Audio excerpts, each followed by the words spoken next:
Now it works. Hello! How is everyone doing? I hope you are doing super duper. Why is this not working? Move. There we go. Hi, French Puff. Hi, Rahel. Hello, Ceridrin. Hello, TA. How you all doing? Oh, hope you... And did French Puff try to attack me? Did French Puff try to attack me? So mean. Oh, so mean. Oh my goodness, just... I'm in a mess. Trying to get things done. Oh my gosh. Oh my gosh. Here for a comfy stream. It's gonna be comfy, I hope. Last time we were painting, I wasn't feeling very well. And I was doing a terrible job of it. I was missing all the bits I was meant to be painting. No, I kept overshooting where I was trying to paint. And it looked kind of terrible, so... You know... Oh... There we go. And I've got to get gloves on. I've got to get gloves on. And I've been a bit... I did not sleep well last night. Oof. I mean, partly I was up really late. I didn't notice the time until I'm like, oh no. And then I had a bunch of issues to contend with. Oh, but yeah, I'm just feeling really tired today. So if I'm a bit low energy or whatever, I apologise.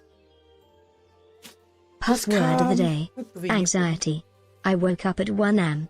I was having the worst panic attack ever. I saw flashing lights, a random disc chaos spec. Space means a Nurgle himself laughing at me. Oh. So I had this weird issue where I actually woke up at a relatively normal-ish time, normal for Sunday time. And I got up, I got food, I started drinking my drink, and then I fell asleep again. And I ended up having this issue of the way you try to wake up and you can't, and you can like, you know you're in bed or whatever and you're trying to move and you just can't. You're a bit like sleep paralysis, demon. It was a bit like that. I mean, I'm self-aware enough to know I'm asleep. I'm still actually dreaming. I want to wake up. But... it's whatever, because I'm self-aware enough to be able to notice the outside world around me and notice discrepancies between what, like, my dream is telling me is around me and what is actually around me. So, hello, Peto Sorio. Hello, how you doing? So yeah, I had so much. Petasaurus.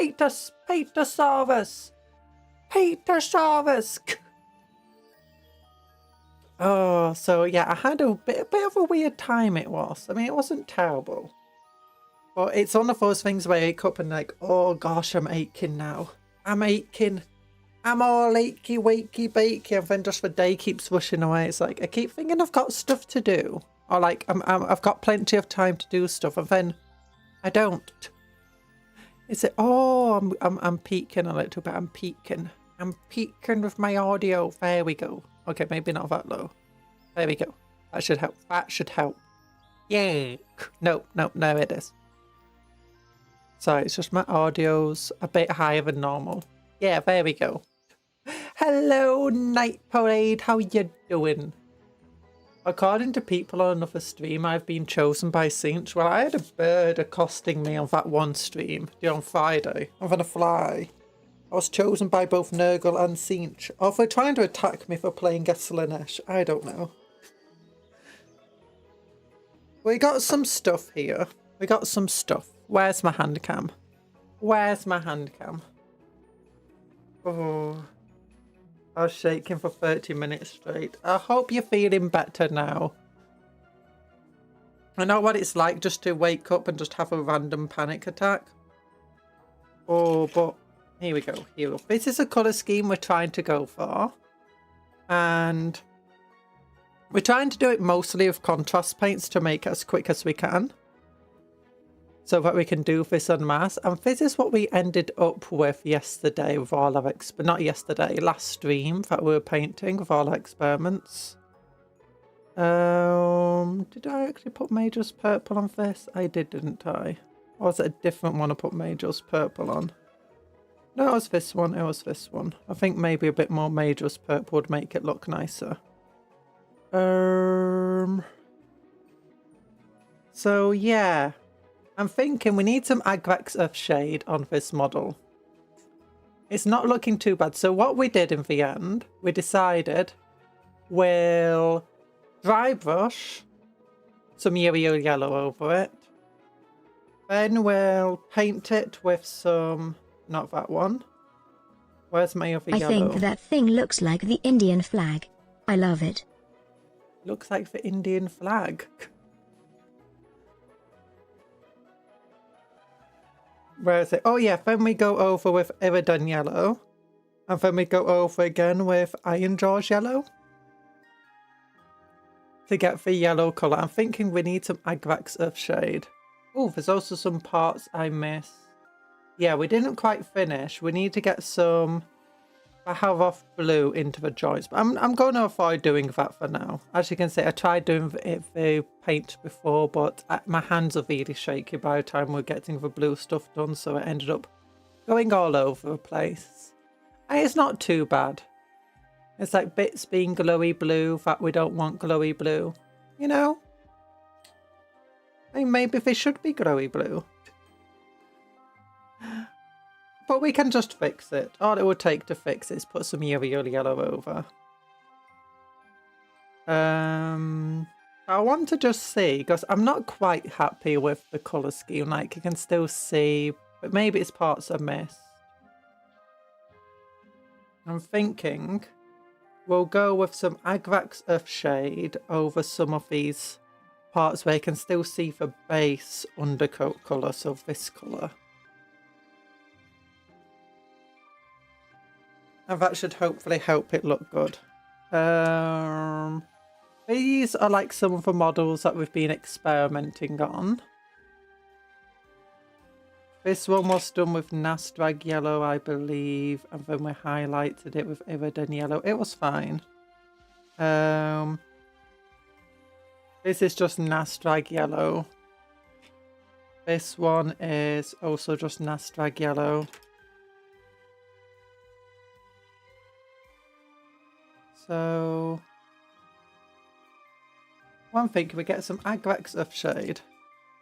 Shake it up. Actually, let me get another drink. I need a drink. I need an energy boost. Where's my cola? Oh, that's a nice cola. I've got a nice kind of cola. It's got Santa on it. You're not an AI Santa, are you? No, it looks hand-drawn. Tasty, tasty cola. Oh my goodness. But how's everyone's days been? I was hoping that we'd see, you know, for Warhammer community page. Another one of our advent calendar doors opened. I've been looking forward to my Grotmas calendar. My Grotmas. Like, do you know over here? Oh, there it is. It must have been uploaded like exactly when the stream went up. Oh, look at it. What is it? Pair up and play spearhead doubles. Oh, there's introducing a new mode to spearhead where it's 2 players, it looks like. The new battle pack provides instructions on how to combine gaming packs for double games. Oh, so you can have 2 people per side, I'm guessing. Yeah, but what if 4 people want to play spearhead together? Or is it going to be like doubles as in 4v4? That would be fun. Hello, that guy over there. Spearhead doubles. Oh.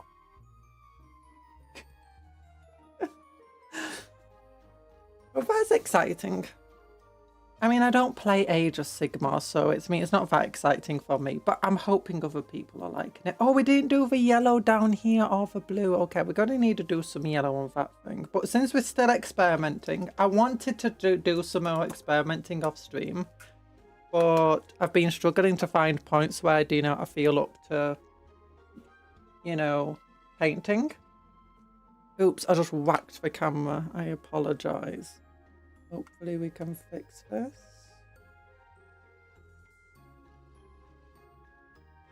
There we go. But yeah, instead I spent my free time building this guy and a bunch of other Space Marines for a Crusader squad, because I got lots of models to still build. Lots of models. Also, I just broke a piece off this dude, so I'm putting it back on.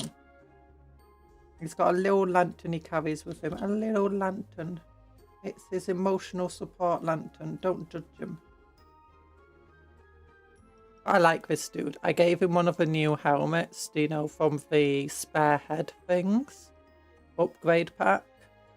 And I got him, like, he's got the... I like the Screamer helmet. I don't really like the idea of every single Space Marine having the Screamer helmet like some people do. But I like making the occasional Space Marine, especially Templars, have the screamy helmet. I just like him. He's walking forward, drawing his sword, and just shooting some rando in the face. Like, Lictor jumps out at him, roar, and he just shoots it in the face without looking. Like, oh, it's so cool. So cool. I kind of want to, like, build a guardsman doing that now. But yeah, he's also got some friends. We got some other friends for him. And we've also been building, like, some neophytes. I've only got half of a Crusader squad done. I've got the other half still to build. But look at him. I like the little helmets. These are from the Mark III helmets from Horus Heresy. I believe they are. I just buy them up on eBay because they sell them really cheaply. I'm like, oh yeah, neophyte helmets. So, right, what's up with Spearhead? What's up with Spearhead? Spearhead is, if you know Combat Patrol, like, Combat Patrol is its own setting with it. So you buy the Combat Patrol boxes, they have a bunch of stuff in. You can use them in normal 40k. But if you follow the instructions of how it wants you to build them and the layout, you can play Combat Patrol games where you don't need to think about lists and stuff like that. You just take your models from your Combat Patrol, put them on the battlefield, and someone else just takes their models from the Combat Patrol, puts it on the battlefield, and you play against one another. The rules are mostly the same to 40k, but for a few discrepancies, for a few differences. And the same goes basically for Spearhead. Spearhead, I believe, is more involved. You can buy the Spearhead boxes. They're generally cheaper than Combat Patrol boxes. And usually the savings are really good for them.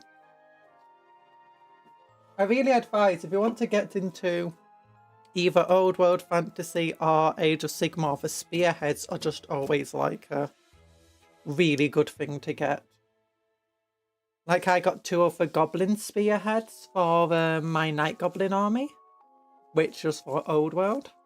Really good. It came with, what is it? Each Spearhead had 20, was it 20 spears and 20 bows, as well as 10 Bounder Squigs and 3 Trolls, something like that. Or was it 20 Goblins, 10 Bounder Squigs? It might have been 20 Goblins, 10 Bounder Squigs, and 3 Trolls. But I got 2 of them. I was like, oh yeah. By the way, idea, get some Navy Breaches for Chapter Sirs for your Templar. But the Navy Breaches are really cool, and I have thought about that, but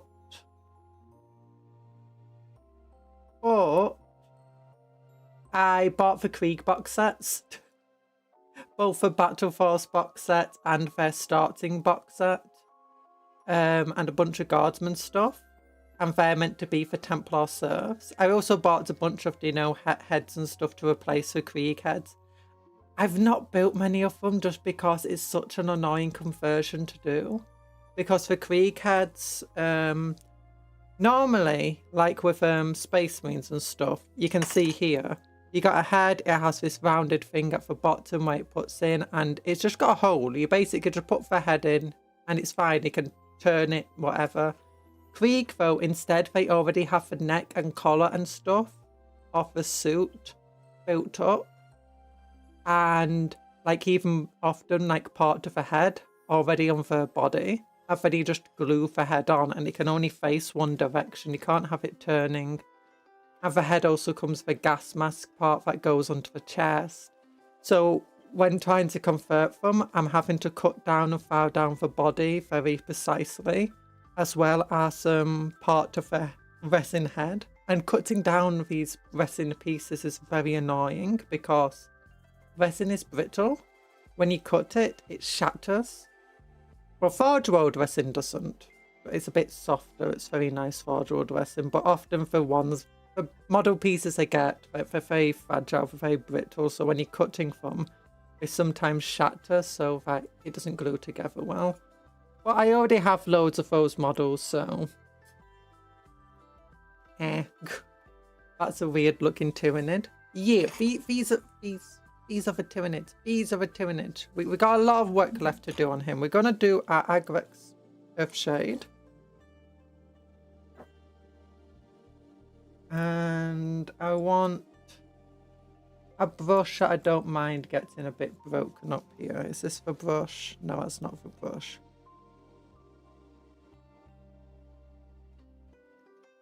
One of these brushes is a Winsor Newton brush that's seen much better days. Still got a bit of a point. As a hi denizen of Misfit, and hello Asterhef. Spearhead and 2 boxes can typically get you at or a little above 1,000 points for cheap Age of Sigmar army. Yeah! Some of the armies, a single spearhead almost gets you to 1,000 points.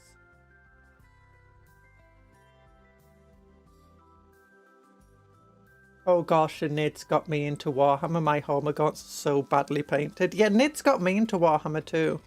I remember I started with the Battle of McCrag set. The Assault and Blackreach set was already out by then. But yeah, I started with Battle of McCrag. It's because I got in through a friend's uncle was into Warhammer and let him keep one of his old, White Dwarf magazines, and he brought it to school, and I was like, oh, that's so cool. And we both got into Warhammer. I did technically start with Ultramarines, I think, but quickly went into Neds. Okay, I might want to water this down just a little bit more than I actually already, yes. Just so that we can get... just so we can make some of the details pop, and also just cover up some of the more just general grey colour that's down here. I don't really want it to be like... Grey is not the correct word. It's very unsaturated but not exactly dark where the crevices are. And that's what I'm trying to cover. I'm trying to make it a bit more saturated and certainly darker in all of the crevices.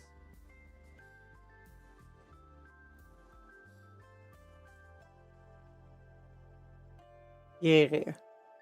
I got really excited when I saw Nexian that the chapter serves in combat roles are typically Navy breaches. Yeah, that's...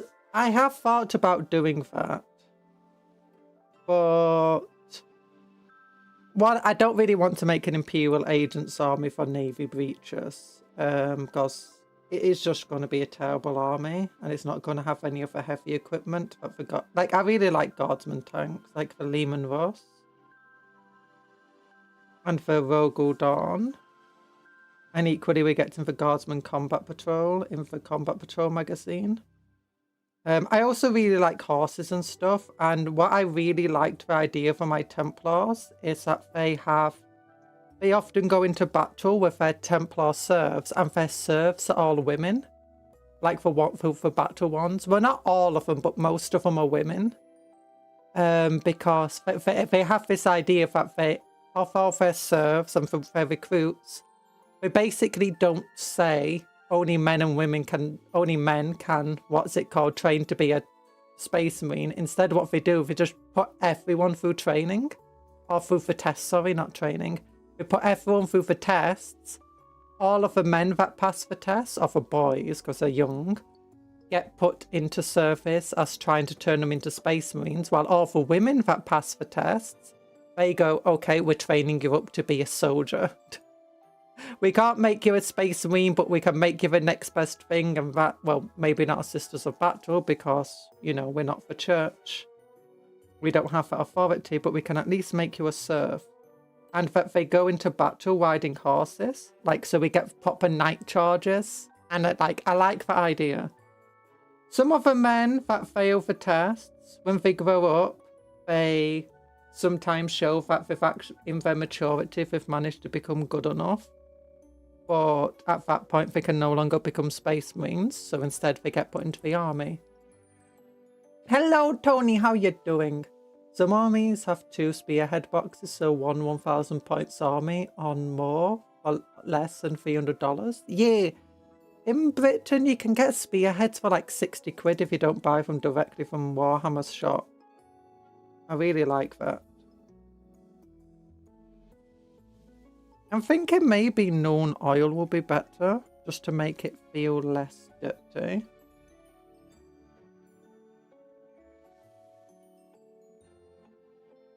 But let's look how that looks. I mean, it's looking a lot better than it was before. Only men shall receive my seed, Emperor of mankind. Yeah, I mean, yeah, that's just the kind of guy he was. We don't judge, we don't judge. Yeah. It'd just be a space marine army with a squad of breachers, and that's a little boring. Yeah. I mean, I have thought about... Because now that they're going to be their own chapter, I've decided my space marines were on their own crusade before the Great Rift happened. And when the Great Rift happened, they got cut off from the rest of the chapter and stuff. And perhaps there were Inquisitors with them at the same time. And as a result, they were turned into a Space Marine chapter in Imperial Nihilus as their own chapter, separate from the Black Templars. They were originally part of the Black Templars, but being cut off from the rest of their kindred, they chose to be whatever. So I'm trying to think of things. It's like, I could have Imperial Navy breachers as like, do you know, neophytes of neophytes, I was thinking? Or do you know sanctifiers? Or inquisitorial agents? But I'm not too sure about that.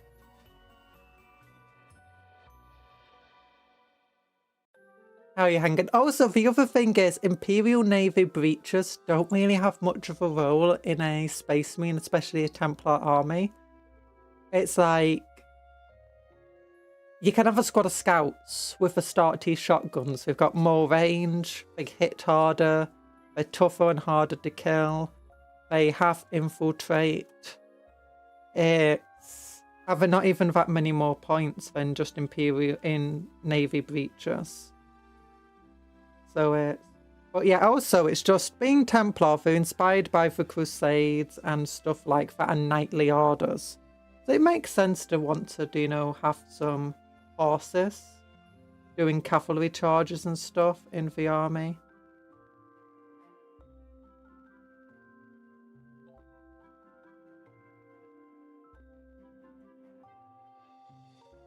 Both men and women, even elves and dwarves will receive. No, that's what Nagash says, though.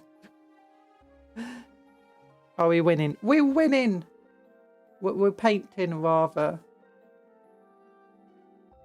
Oh gosh, how are you doing, Talan? How's everyone doing? I've not done the big love hearts to you all. Big love hearts to you all. Yeah! Oh my gosh, is that a guy over there? From Nuna's channel? Nuna? Rat brother from another mother.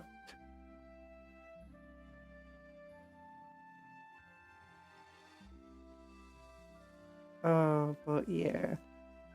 So, we've got painting. Yeah, I'm thinking, is that Grex Earthshade over what we've got currently? Actually, it's very nice. It's not looking quite exactly like the Neurolictor, but we don't have to make it exact.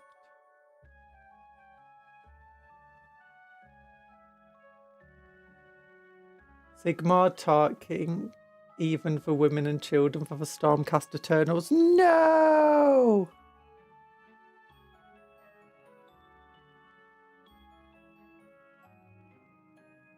Sigmar, no! Who knew Sigmar was on the list?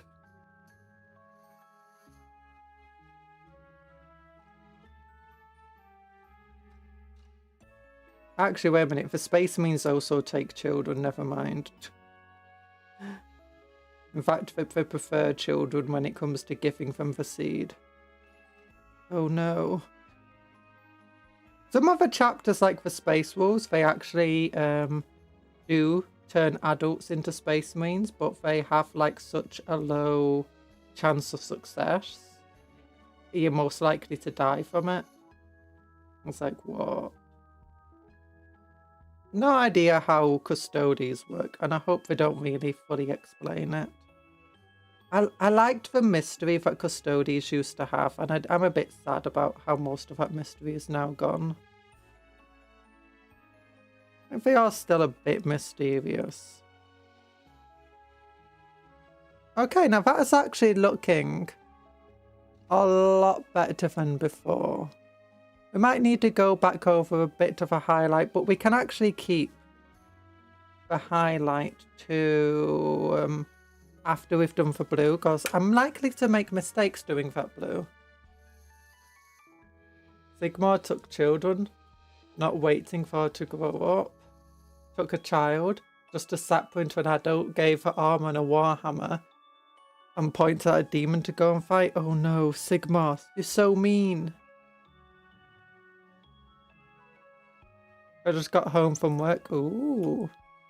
Sigmar would turn a horse into a Stormcast given the chance. I'm pretty sure he has. That's actually what the Demigryph thing, do you know, hounds are.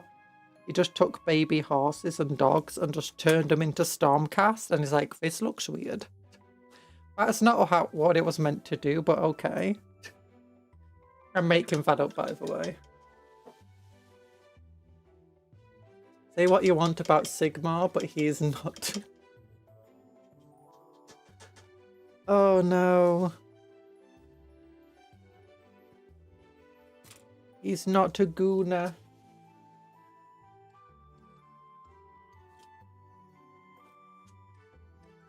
There we go. Hello, Crazy Butt Nick. How are you doing?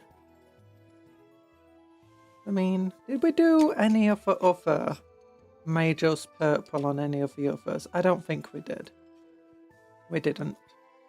I want to go back over this with Major's Purple. And how is it looking now? The one thing is, it's looking a bit too, as I said, it's looking dirty now. A bit too... Agrex of Shade definitely gave it more saturation and colour, which it desperately needed.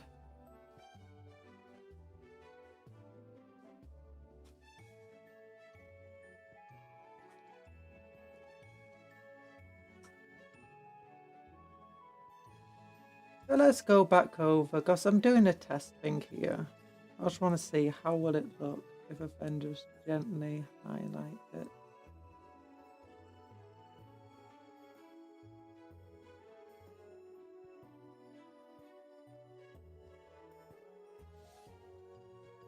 Oh gosh, no. Rumor, not Guna. I know, I just decided to change it. Sigmar is space. Doing good, you're painting. What I lose to for most? Oh, Von Ryan Leapers. I know Von Ryan Leapers are pretty cool. Like, for the points cost, they get a hell of a lot of attack.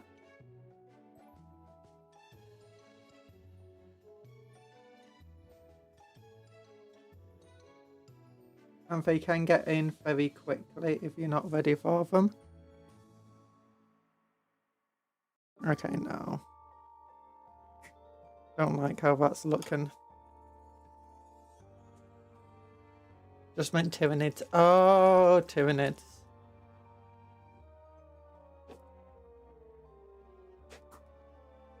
don't think I'm very good at with Tyranids. Actually, what army do you play? Because I know Tyranids have some really good matchups, but also some really bad matchups. Like for some armies they just struggle against. I think Templar's one of the ones that they often struggle against them.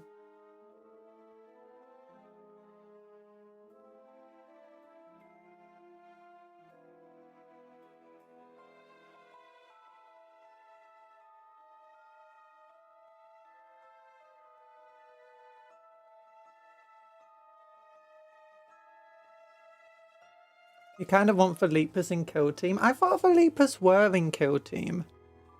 Like, I thought they made some Kill Team lists for each of the...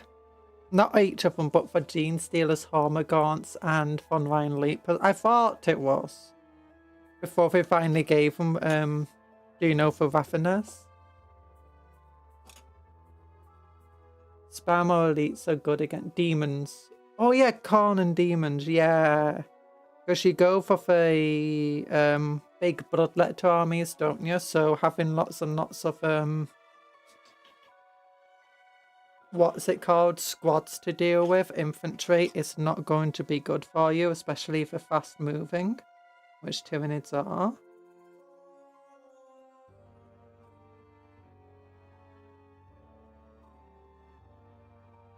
Yeah, I made a mistake here. Now the Raffiner and Gene Stealer Brood Brother.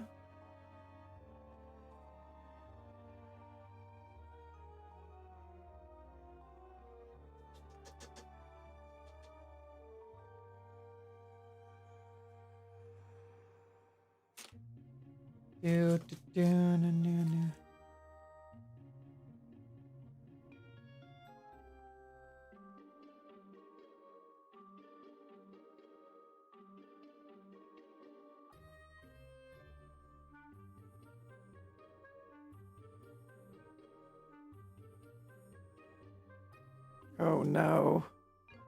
I meshed this up. Just taking a knife to it now. Going in between here.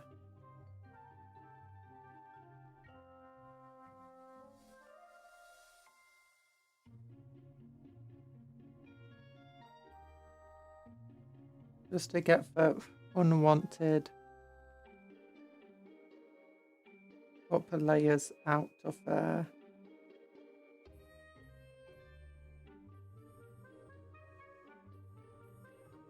There we go.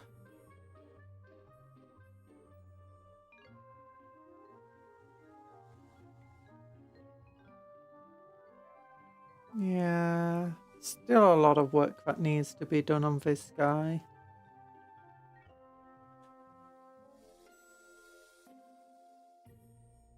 Still, you can't reinforce, but let us in Warhammer 40k.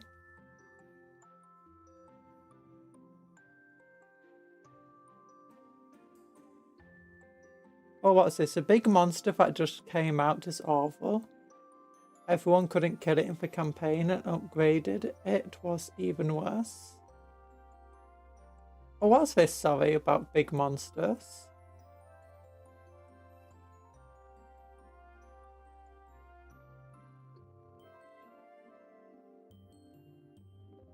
Heyo. Bloodletters just don't feel coordinate. I found a 2020 for new Carnifex. It makes me sad. Oh, like the Screamer Killer Carnifex. Is that like in like the board game one? I thought it was considered not very good. Although it did just get a points reduction, which does make it a bit better.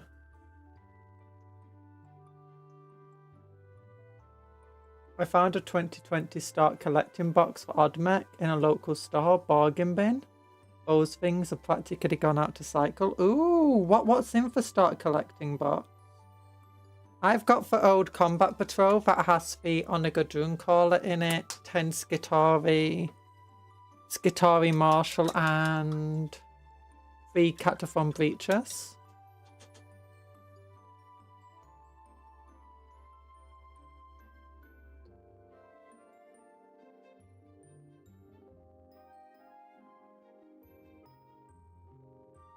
Hmm.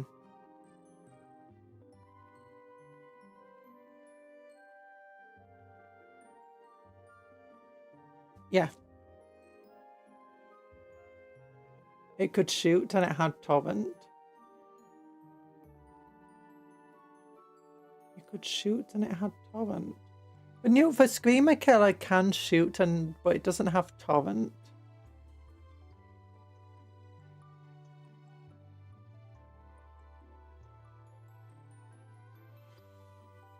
I mean, maybe if it, like, I can't remember if a Tyranid has a campaign ability to turn it into a torrent weapon. You got the Psychophage, but that's not super dangerous. Psychophage, sorry. Neuro Tyrant does have torrent. The non-assimilator is extremely tough and hard to kill.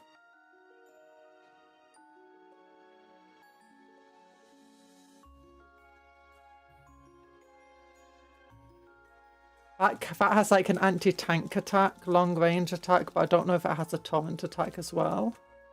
Yeah, torrents are auto hit. 10 Skitari, Tech Engine Seer, and an Onaga Druin Caller. Oh yeah, that's the one I have. It's not a Skitari Marshal. It's an Engine Seer, but it also has 3 Cataphon features in it. It's the old Combat Patrol.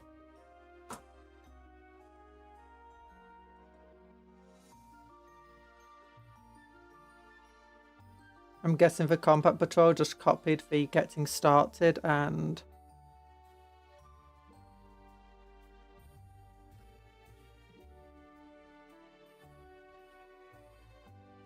That's it.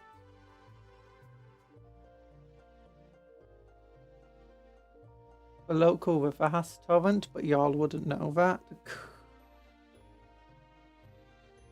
British Rain has torrential. Actually, it's often not that bad. My 1K list has 5 models and I'm excited to see what happens on Monday. Oh no. You might do super well, you might not.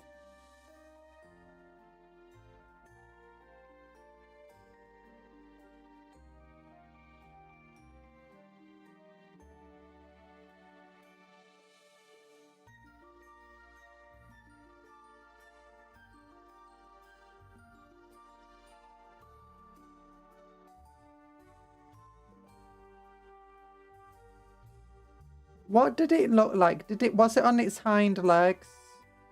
Like, was it stood on 2 legs or did it have like multiple legs? Was it floating?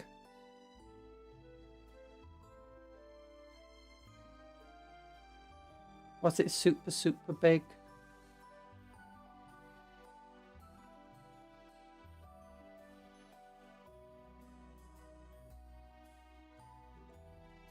It had 4 legs. Was it a male scepter? Give me a moment. Give me a moment. Do this website time. I want to figure out what feature this was. Combat Troll is basically a bet to start collecting since it is their successor. Oh, I think it's a bit more expensive though. Warhammer 40k, Xenos armies, Tyranids. It had 4 legs. Was it this one? I don't think that has torrent. It might have torrent. Alternatively, it might be this one.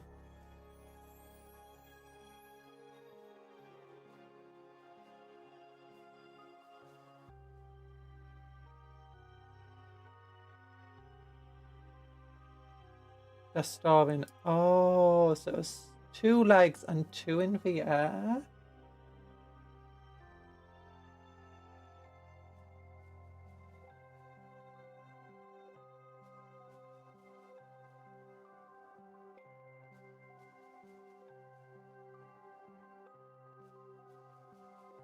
We got the Turvagon.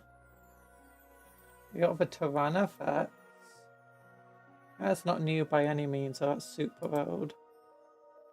Conjuror so wise, you either win or you don't.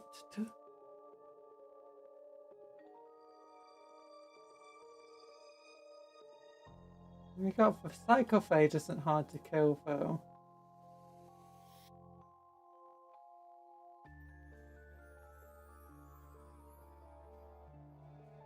I mean, you got this big dude.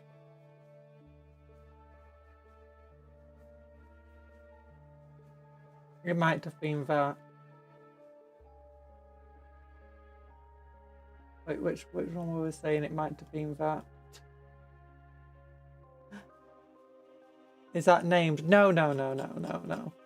This is non-emissary. It's not a named monster. Just a very big monster. It's super cool.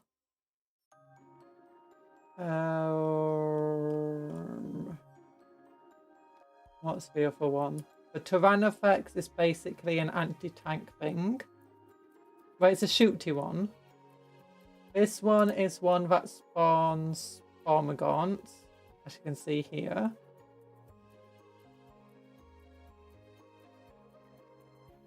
I have to ask my friend, but I think it was a big shooty guy. Oh, okay.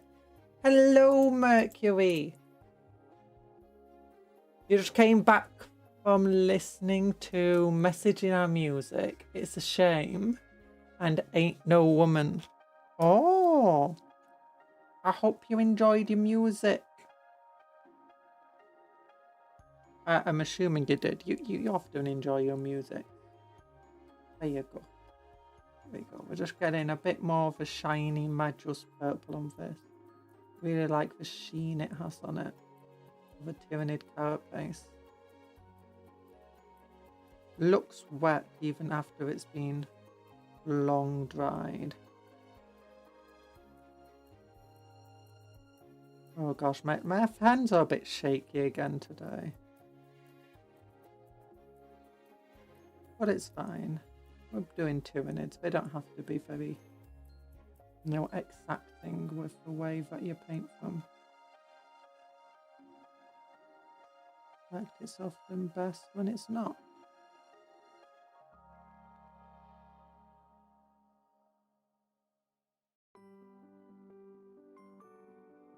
Few mistakes are good.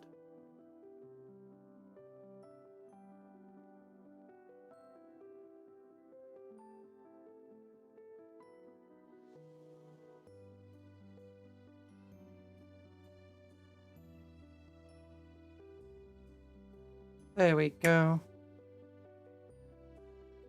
I want to get some Gene Stealer purple just to cover up some of the issues. Where is my... There it is. No, don't do stuff for calm, steady hands. Cupcake is already very green. Yeah.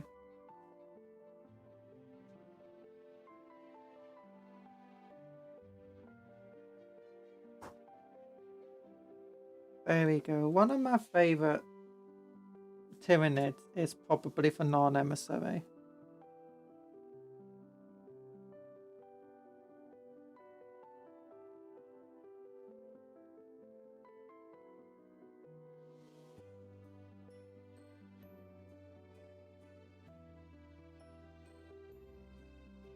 Ain't no loving us now. There we go.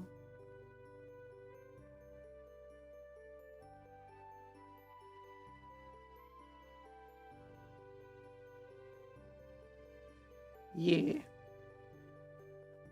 Thinking that looks good.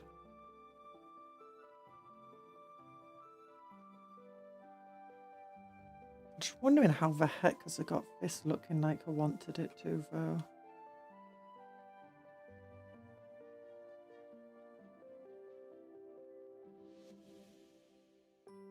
Yeah, this guy's definitely a lot brighter.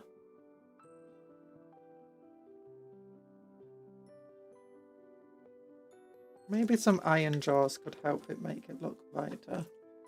Moldy cupcake things for your protein. No, don't eat the cupcake because there's no protein here. No, I'm just a cute little cupcake. Don't eat me. Don't make them kiss. They'll get tied up into knots of those tentacle mouths.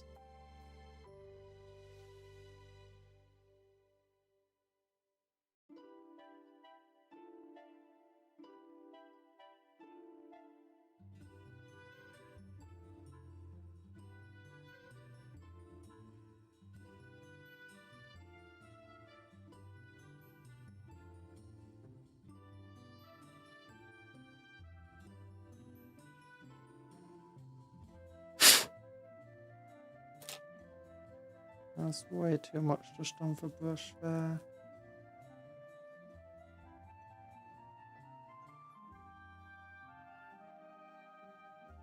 Now. Okay. I'm thinking. Definitely want to highlight with the real yellow again. Thinking I want a different brush for that though.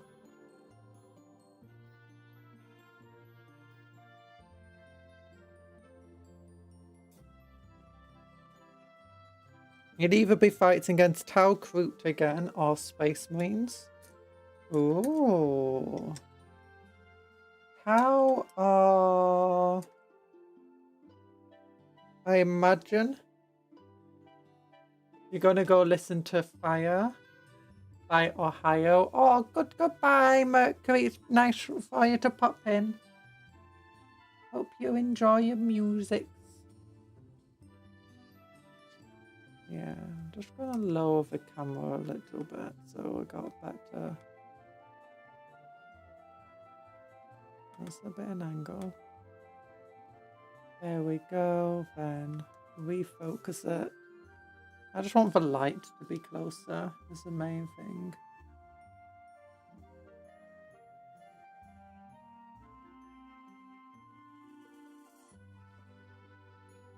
Okay, maybe this was a bad brush choice. Oh no, maybe not. I want to add like some nice highlight. Okay, I just made some yellow Christmas braid. You made some yellow Christmas. Bread. Oh, you made some yellow Christmas bread. Oh, that's nice. I don't know what Christmas bread exactly is, but fruit are interesting and are scouts in that list of a Tau. It also has different units guiding shots still. Ooh.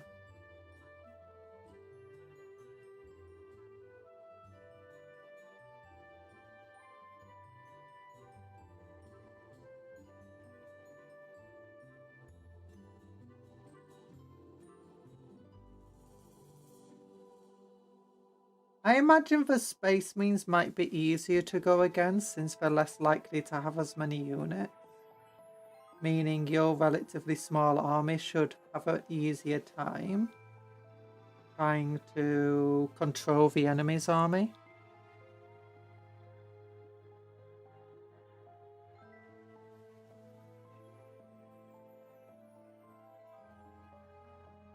But the Space Marines are also going to be a bit more dangerous for you. Since you know they can actually beat you in melee potentially. At least the correct Space Marine list will be able to.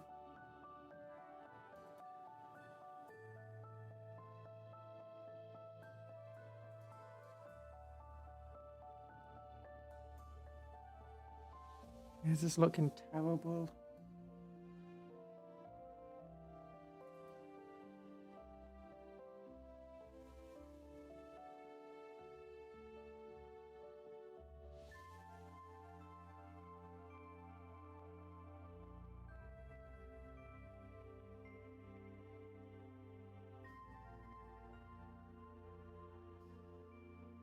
Okay, maybe the aggressive shade wasn't that good.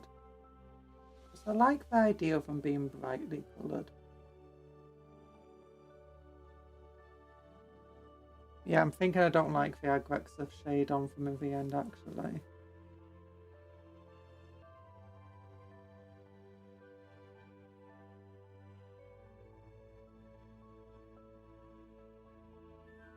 Instead, we'll just try doing iodine for the darker patches.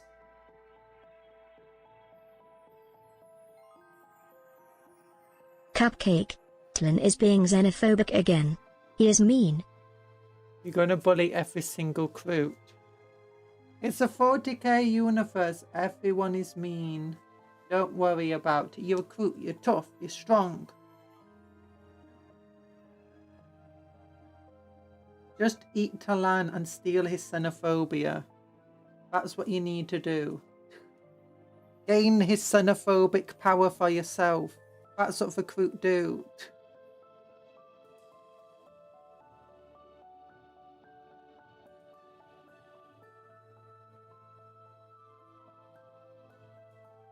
It was the Tyranids. Oh, yeah, Tyranids are dangerous. They got what's called a casino cannon if they take the anti-tank option.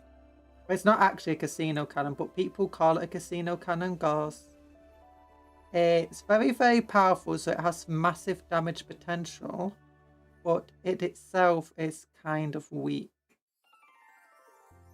As in, it's very likely to miss and then fail to wound or to roll lower for damage, but has massive potential. It's also just, as you can imagine, or as you've already seen, because it's a big expensive model, it's very tough and hard to kill.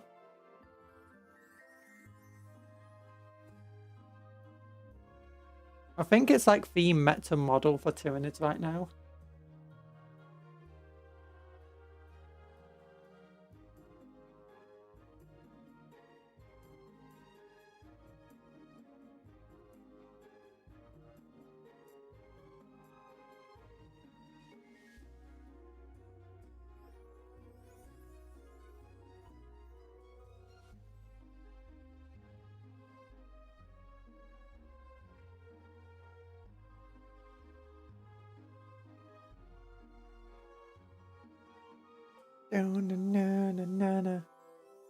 It's combat patrols for the new guy.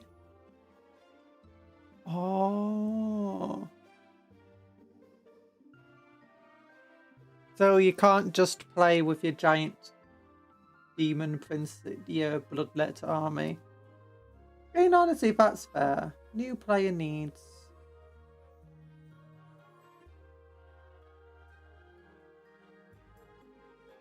A new player will be very heavily intimidated by an army of large models. I wouldn't necessarily play well against them.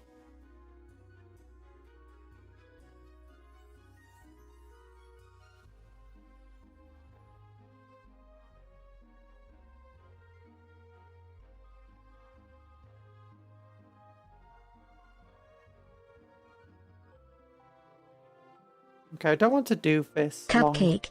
Tlin blew me up. Frown, he's mean.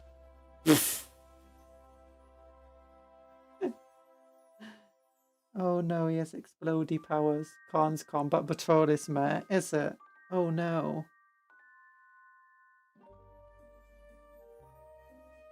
Can you use a different army then if you want to use a better combat patrol? Or do you not have a better combat patrol?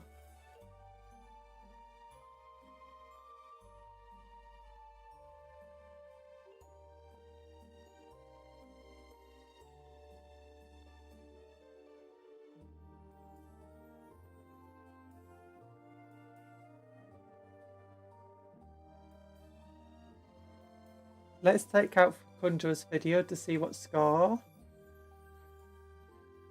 she gave to the Khan combat patrol. I don't think Khan had a proper combat patrol bot. The combat patrol B1, that's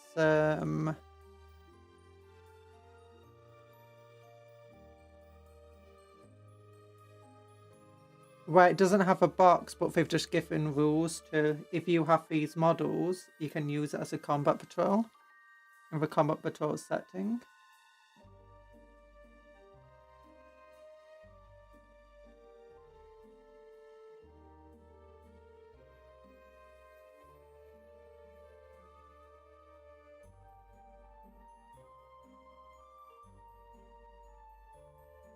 Scrap the whole thing now. By the way, have you seen the new short I uploaded, made by Talan? It was meant to be uploaded ages ago, but I completely forgot about it due to my ill health and other excuses I'm still trying to come up with.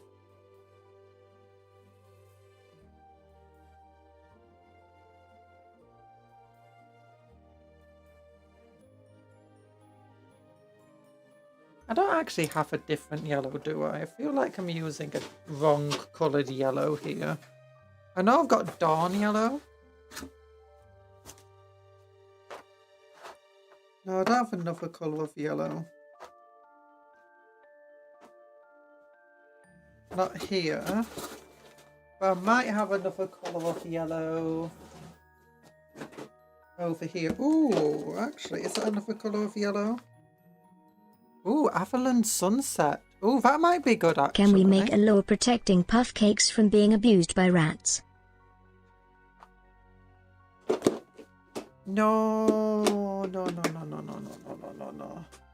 Talan's a mod. He's got a power. He's allowed to abuse. If he wasn't allowed to abuse his power, what's the point of being a mod? Auto dubbing is so bad. That might be the worst performing video. Must be for auto dubbing. Yeah, it's... I turned it off again. I had auto dubbing turned off like as soon as it came out. Or it's like as soon as I just found about it, I turned it off. It turned itself back on before these AI updates that they've done. Yeah, here we go. Have I ever opened this up before? Yes, I have. Oh, maybe it was Avalon Sunset. I'd forgotten about this. Okay, I think I actually used Avalon Sunset for this. It wasn't. Uriel yellow. I'm just struggling to get the same colour. It's because it's a different colour. Let's compare it. Let's look at what this colour's like. Oh yeah, Avalon Sunset. Now this is a good colour. This is the colour I miss. I had it in my different box. I'm not used to. I forgot to check that box for a different colour of yellow. Okay, now we know. Oh yeah, this is such a nice yellow. Doesn't have great coverage, but it's not super blindingly bright like the iodine yellow is. It's got a more subtle hue to it. Oh yeah, I like this. Okay, yeah, change of plan. We're using the Avalon yellow of a colour.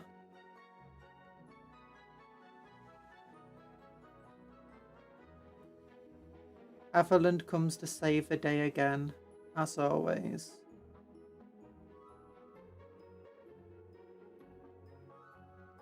For Corn Combat Patrol a unit of bloodletters. Corn flesh, so for flesh hounds. Bloodletter here and float free blood. Oh, that doesn't sound too terrible.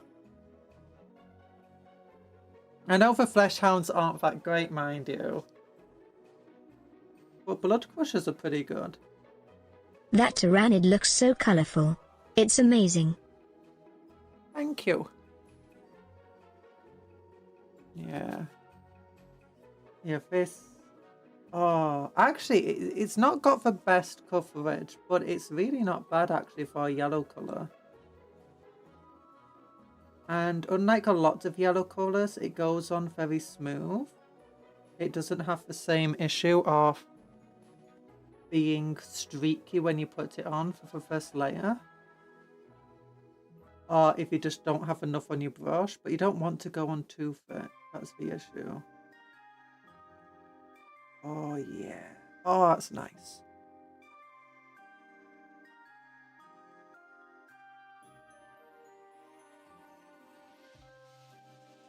Very nice colour here.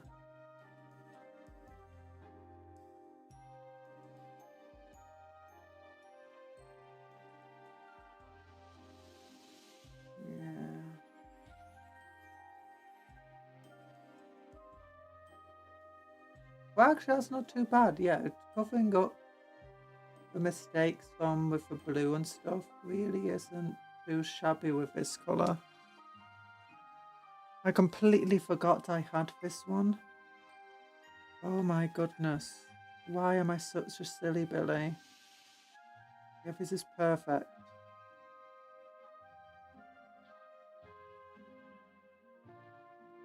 Like, no wonder I'm struggling to blooming copy what I did. I wasn't using the correct colour. Oh no, Anthony was right.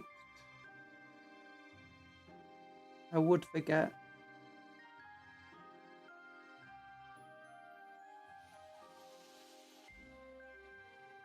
Yeah, because I think I got the Avalon Sunset at the exact same time I got the Nasdaq yellow. And before then, I was using the Uriel yellow and I just forgot about it. It was a Nasdaq and the Sunset that allowed me to get the other colour. I just remembered it as just the Nasdaq.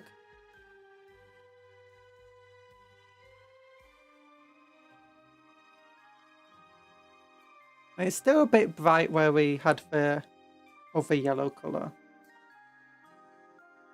A bit brighter than what I'd really like. But honestly, it's fine. I don't mind too much, you know, having some of the colours, some of the Tyranids be a bit weird looking compared to others. Because it just shows the steps in the process. And it's just like the hive mind. The hive mind sometimes makes mistakes, and sometimes those mistakes stay within the hive mind. And you can see its evolution as it changed and try to improve. That's exactly what we're doing with our colours. Evolving, changing, improving, experimenting, throwing stuff out and see what sticks.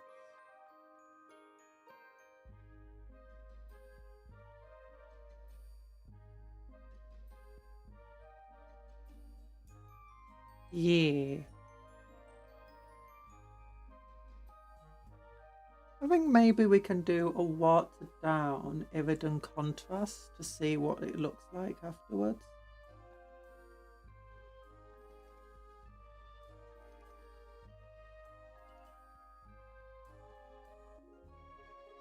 What is it? Yeah. Iodine. Iodine. The hive mind never makes mistakes. Oh, you poor sweet hive mind rat. That's like saying the Council of 13 never makes a mistake.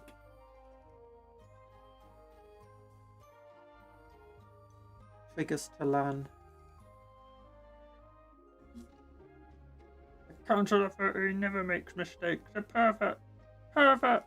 And I'm gonna be a Council of 13 member. Yes, yes. That's what I imagine Skavens sound like. Yes.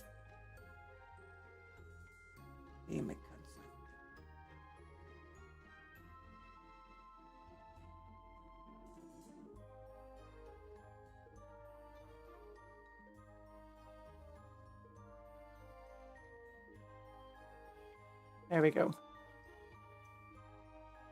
More blood crushers. Well, Combat Patrols are only small games. Do you get to keep all of your rules at least for your Combat Patrol? Because I do know some units get different rules. Some of them are improved in Combat Patrols, some of them are worse.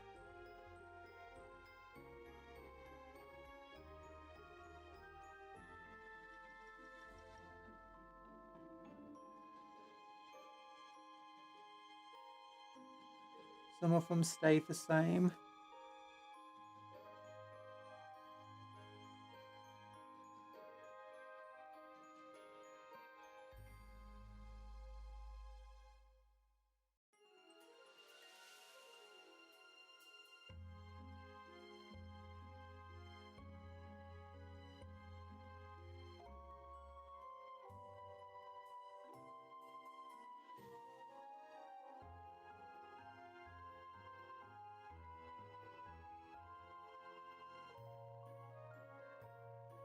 Yeah, the thing I like about this is not anywhere near as streaky as using the Uriel yellow.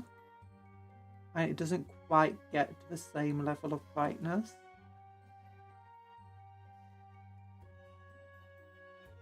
Still maybe a bit brighter than what we want, but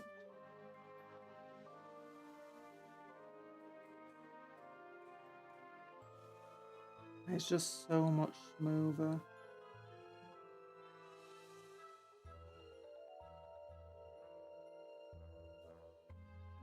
So much easier to work with.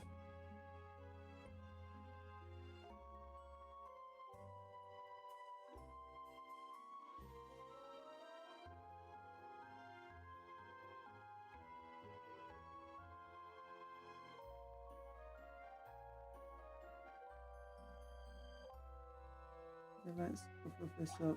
Oh, I've got a bit of a shaky hand.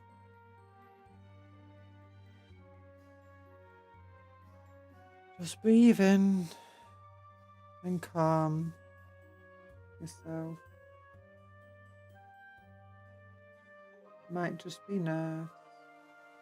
Dreaming is a little scary at times, but it's fine. Is anyone painting anything now? Or am I alone in my painting?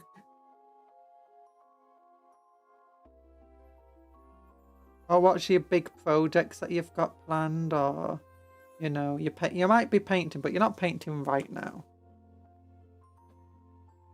Okay, that's not looking too bad actually. Compare it to him. Yeah, okay, it was definitely Avalon Sunset that we used.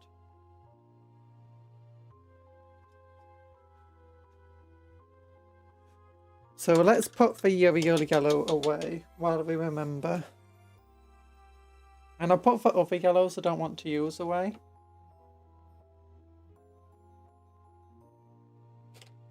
Like the Iron Jaws, the Bad Moon, and this one. Keep the Nastreg out just in case. You never know. Yeah, I got this big old plastic box that I forget to use.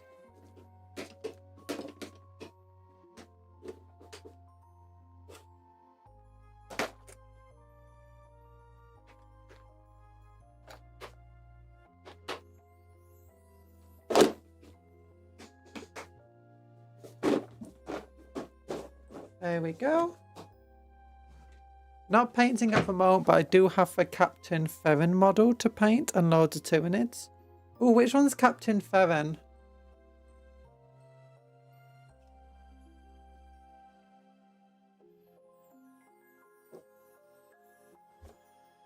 Is that the new one with the Thunder Hammer?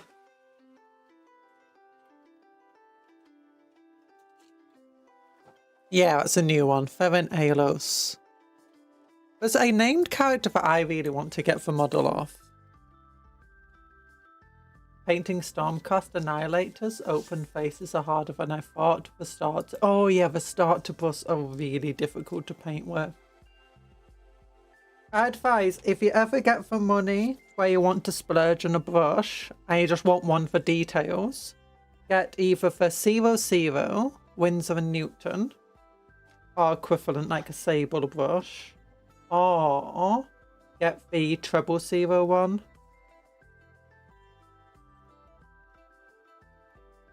The plain 0 is okay, but I really don't. I got the plain 0. I don't really recommend it for high details. It's generally good for like painting not exactly large area, but not exactly high detail, like, you know, these joints and stuff. But if you want to get into like the very small bits and the eyes, the 00 or 000 is amazing for it. But 000 is super expensive. Master of Rights of the Ultramarines, yeah! But I thought the Master of Rights was meant to be like a chaplain. The character I really want is, it's a Horus Heresy. Imperial Fist model.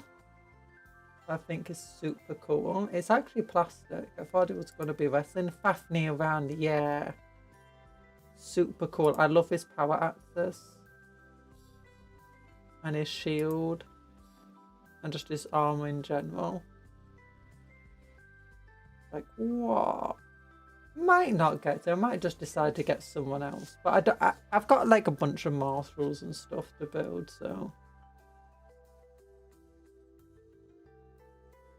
Oh, maybe Praetor would be good. But I don't know. I don't know. I'd want a character. I've also been thinking about maybe getting Ferren and converting him up. If they still sell him? Yeah, if they still sell him. Because he is a cool model. £28 though, it's a bit expensive. Or converting up Kate to Sicaris, but I think there's just too many ultramarine symbols on him. Compared to... Wait, does he have the ultramarine symbols? Yeah, he doesn't have the ultramarine symbols there.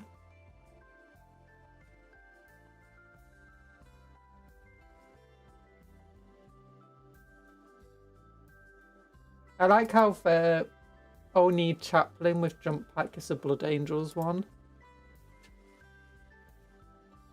Really cool model, but still. Is he plastic? Because that mold looks a bit metal looking.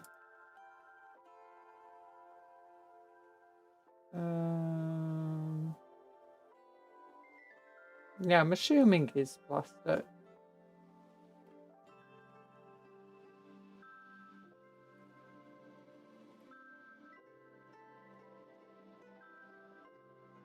There we go. Lemont. Honestly, this dude looks just more like a generic chaplain. With jump pack. Require less converting to make him look like a normal chaplain.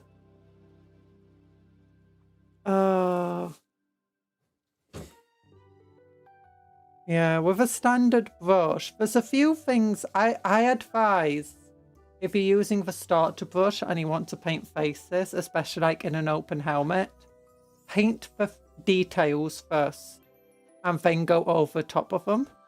Because one of the things you're always going to do is you're going to struggle doing the details.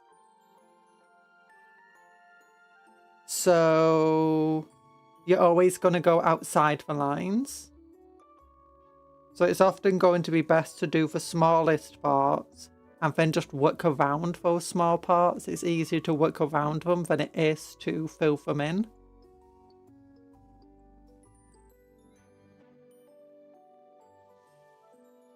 So, yeah. I mean, you can always do corrections later, but if you're using contrasts or shades or something like that, your corrections can be very obvious afterwards.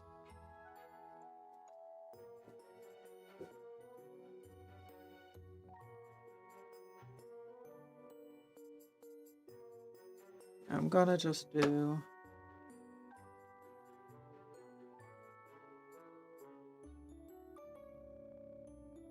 a bit of work to here. There we go. Yeah, that's what we want.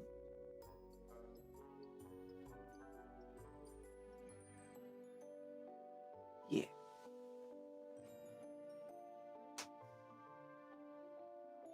Oh, na, na, na, na, na, na, na. Oh, what am I gonna do next week? Oh, next week we got the Combat Patrol magazines to put together. And I have something else I want to do. What is it that I want to do? Oh yeah, we've got... I had accidentally made my paints like balance somehow, so it was holding one up. Like it was just between them. But yeah, I got given the Anomaly DLC for RimWorld, so I'll be pick up more RimWorld next week.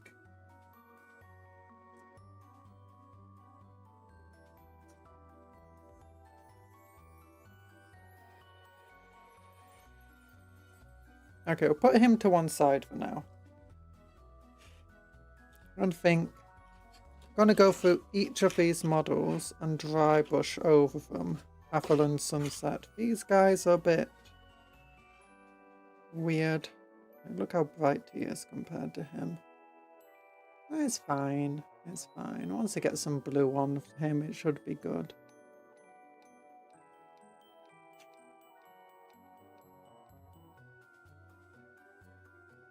Chitin's looking pretty nice. Yeah, he's looking closer.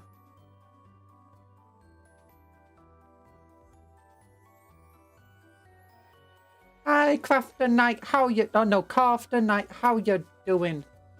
And Lord Bowder for actual world eaters. Yeah, we eat planets. It's like, what do you mean you eat planets? We eat planets like for people. No, we eat planets like all for vegetation as well. We eat planets like down to the core. I do find it funny that sometimes Tyranids literally just eat a planet all the way down to the core, and sometimes they just choose not to. Good. Everything, yeah. I think it's theorized that it's not very efficient for them to eat literally all of the planet down to the core, like all of the good stuff.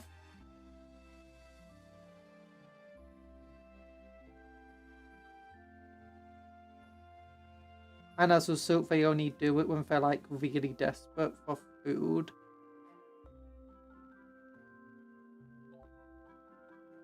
Or certain resources. But I also feel like they can eat Necrons and stuff like that. But the Necrons have a habit of disintegrating for Tyranids.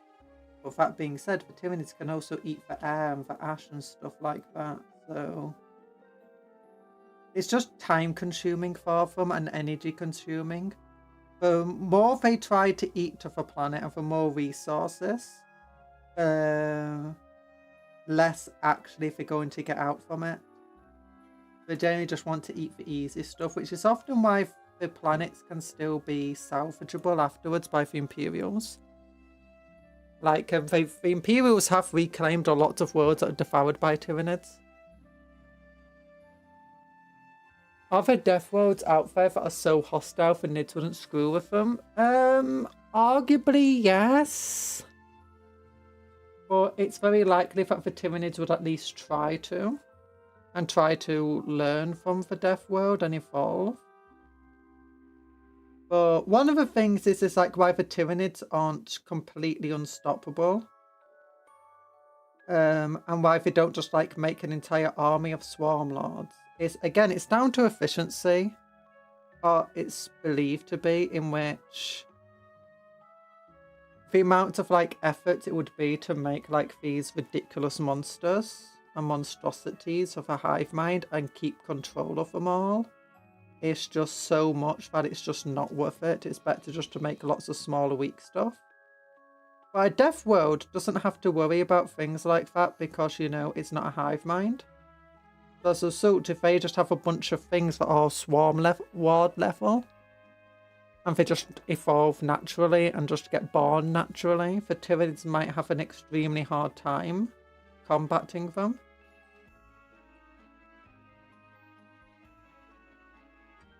And they're not necessarily going to get any useful information because, well, it's just an inefficient thing for the hive mind to have. But it's very, very unlikely. I know that the Tyranids once accidentally made a death world when they were fighting the Death Guard, in which both of them were just effectively throwing so many toxins and plagues at one another that the Tyranids technically won eventually, but the planet became so vile and virulent that the Tyranids couldn't actually consume the planet anymore. And when they tried, the hive ship that attempted to take over the Tyranid, take over the planet, got attacked by other Tyranids because effectively it got the plague so badly the Tyranids had to destroy it with the ship.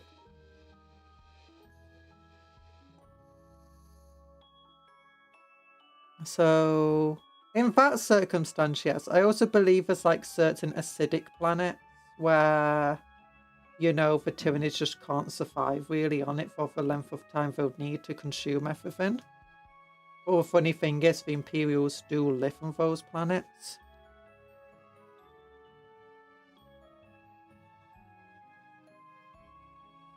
So,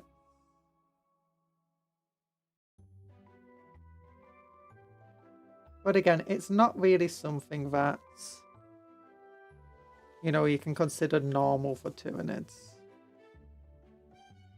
Usually, if they come across a death world, all it means is that it might take the Tyranids a little bit longer to consume it, but the Tyranids are likely going to be more powerful from consuming it. Literally catachan.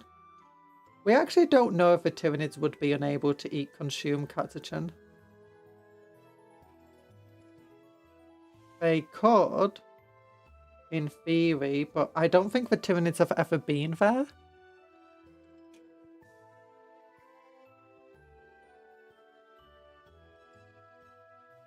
But the one thing that you have to realise about a hostile world is that the Tyranids they destroy the atmosphere.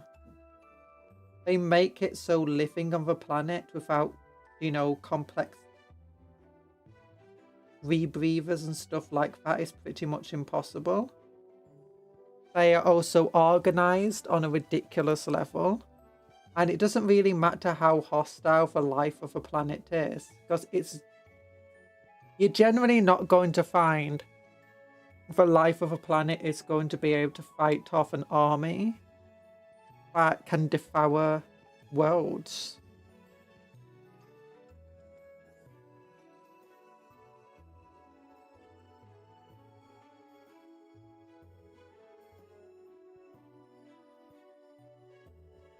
It might be minorly effective at it, you never know.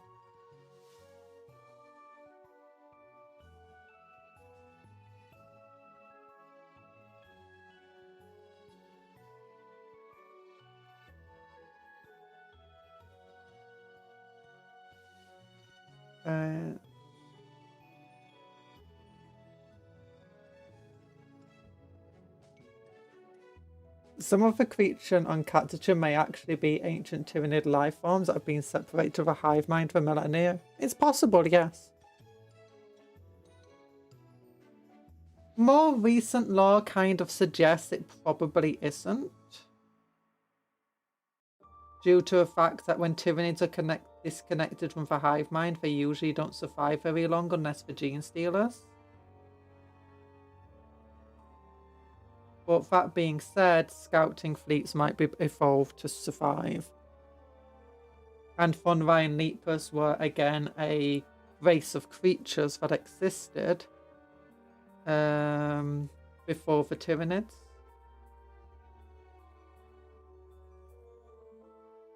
Came to, or before the Tyranids were known about. So, that being said, the von Ryan Leapers that are Tyranids may in fact be different from the von Ryan Leapers that came before them. Or they just might not be linked in lore at all, because the old lore, it just might be a reference to the old lore more than, yeah, these two things definitely go together. Because they do like doing stuff like that as well.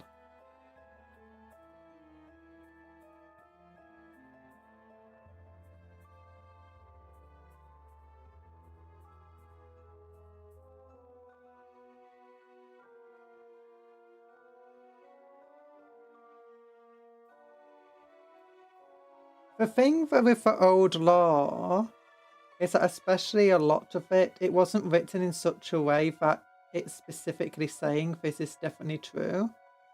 It was written in a way that suggests that it could be true, it might not be. It's up to you to decide.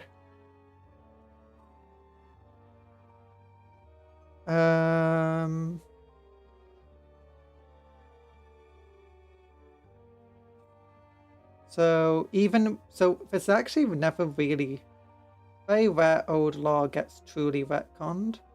It's just like, no, this rumour turned out to be probably false. That being said, although modern lore is written in a way that's more as if factually based, rather than using lots of ifs and buts, it doesn't necessarily mean that what they're writing is correct.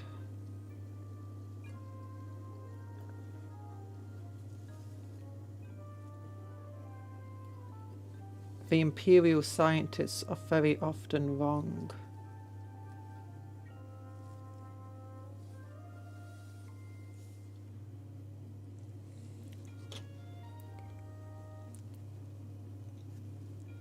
To be fair, the old lore says the Eye of Terror blinks every other week. And the old lore has female space marines called the Sisters of Battle.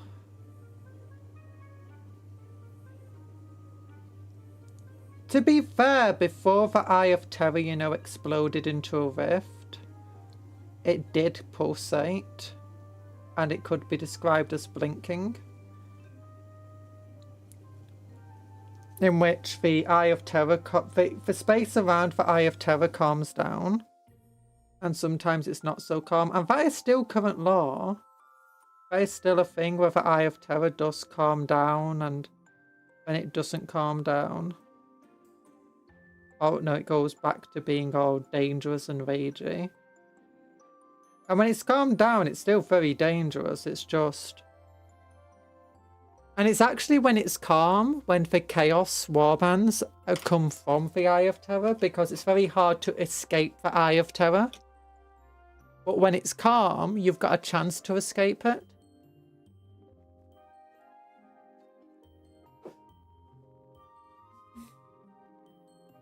When it's raging, you can't. Did you know you're Mother, did you know that you're #1 in my YouTube rewind? Oh my gosh, thank you. Thanks for watching me so much. I'm glad you've been enjoying. Super duper glad. Oh, wait. Big love heart here, yeah. Oh, Redneck Kratos is here.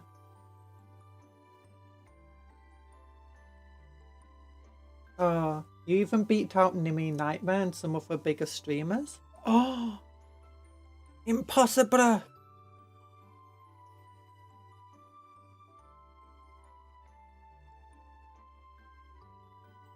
That means I'm definitely more popular. I have won the popularity contest for Erlon's popularity. To be fair to them, I do probably stream more than most of them do, considering I stream daily. A lot of them do take like at least 2 days of break a week. And I'm like, yeah, I take 1 day off a week, except when I'm ill.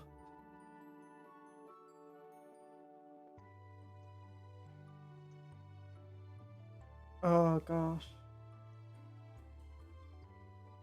Also, what's this? An unguarded imperial word and your high fleet. Don't eat me! Cupcakes are friends, not food! So mean! So mean!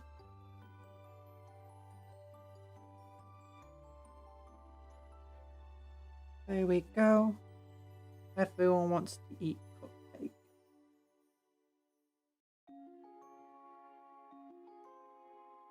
But I'm not edible. I'm not edible.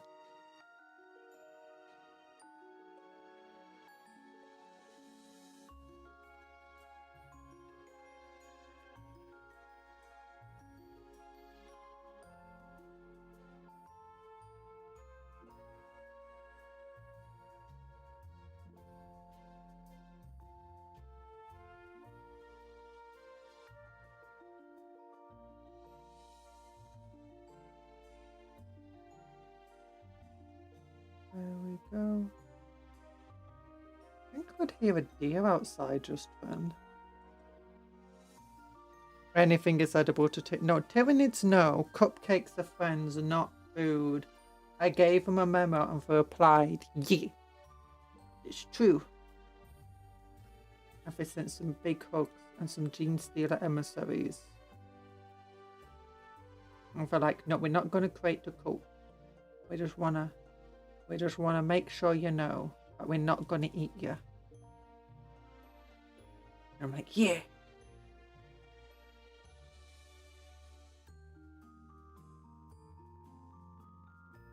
That'd actually be hilarious if Gene Steal, if like the Tyranids actually found a race that they, you know. Actually, I want to do diplomacy with this people. Like, we don't do diplomacy with anybody else, but this race over here, diplomacy time.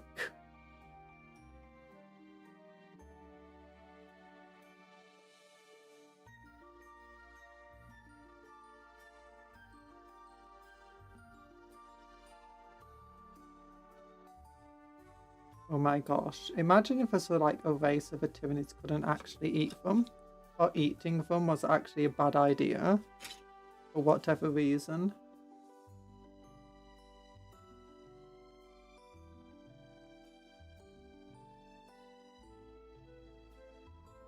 And the Tyranids sent a gene stealer to be like an emissary. Like a gene stealer cultist. Just to basically say, hey, we don't want to eat you because, you know, it's bad to eat you. It hurts the hive mind.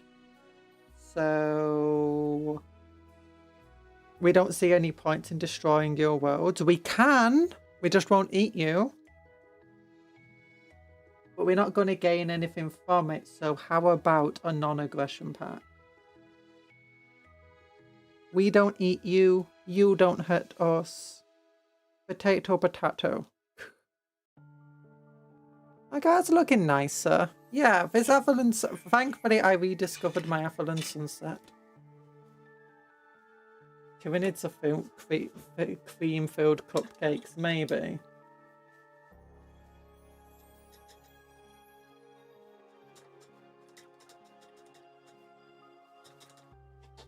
Just washing the brush. Washing the brush. Oh gosh. Having some cola. Yeah, we made some really good progress today. Space Marines are cream-filled muffins. No, Space Marines are more crunchy.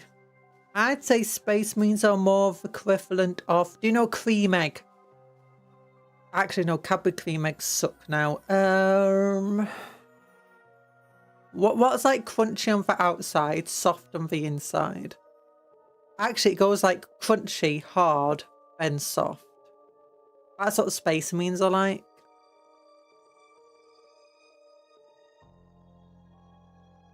Oh, do you know those tins, like those old-fashioned where you could get cake in a tin? They're like that, where it's like a sponge cake, like a fruit cake in a tin, really dense inside, but they got the armored tin. That's what the Space Marines are like. Eggs. Eggs. I mean, half-boiled eggs, maybe, actually. Deep-fried donut. Also could work. Guardsmen are...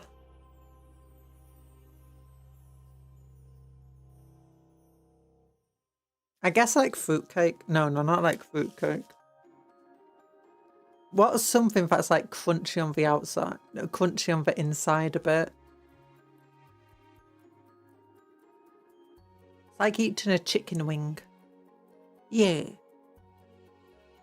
Oh, it's like eating a fish, but they forgot to fill it. And you're trying to eat it and it's just full of bones. It's like, ugh. Ugh. Fried ice cream. Don't fry ice cream. Although that is a thing we do in Scotland.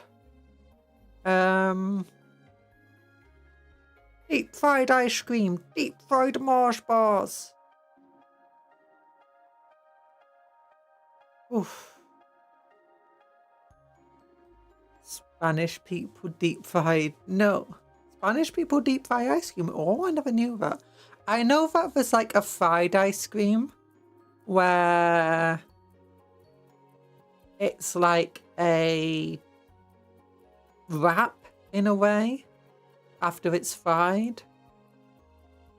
I know that it's a relatively popular treat in some Asian countries.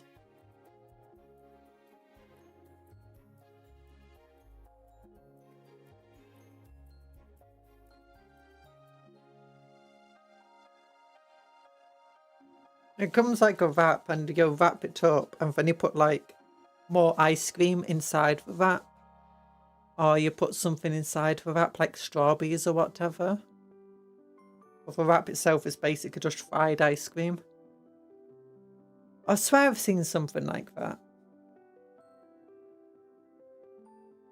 Some one of those YouTube shorts. I still like this dude way too much. Look how cool he is. He's got some candles on his back. He's got a little lantern. He's got his chainsaw. He's got a cool little shoulder pad. And he's got a screamy face and he's shooting.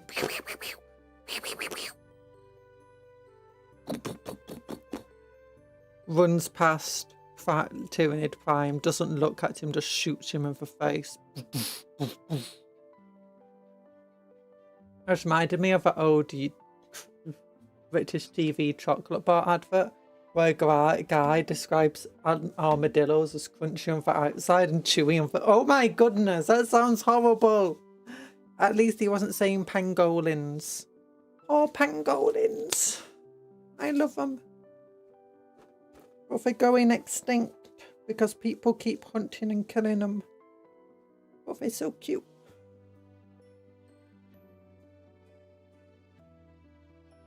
And you shouldn't get pangolins as an exotic pet because that's also helping lead to the extinction of hunters stealing baby pangolins and stuff.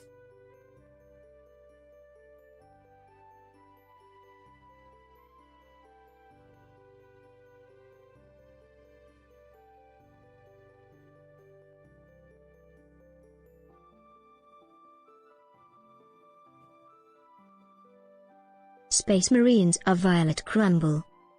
A Violet Crumble, I don't know what that is.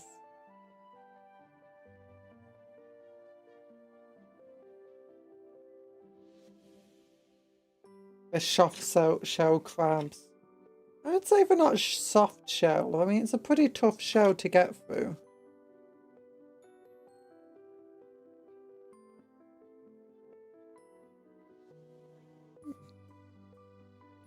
And they're still very tough on the inside. I think they got bones.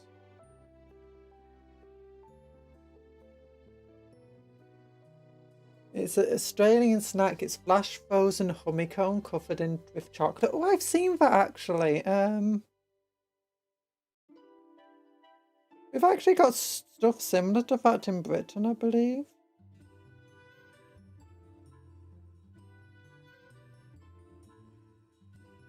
Crunchy bars sound similar to that, but I don't think they're actually honeycomb. It's just a honeycomb shaped thing.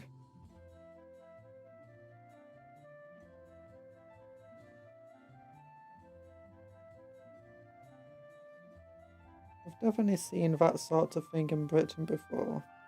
I believe I have.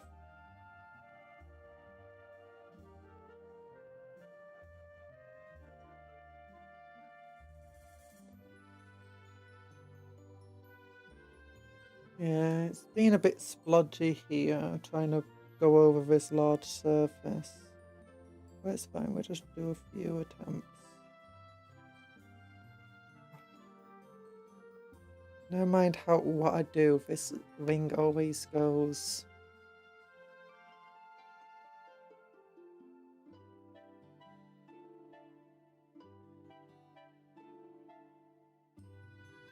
Oh gosh, that was a bit too much then. It's not quite dry brushing, it's just wet brushing.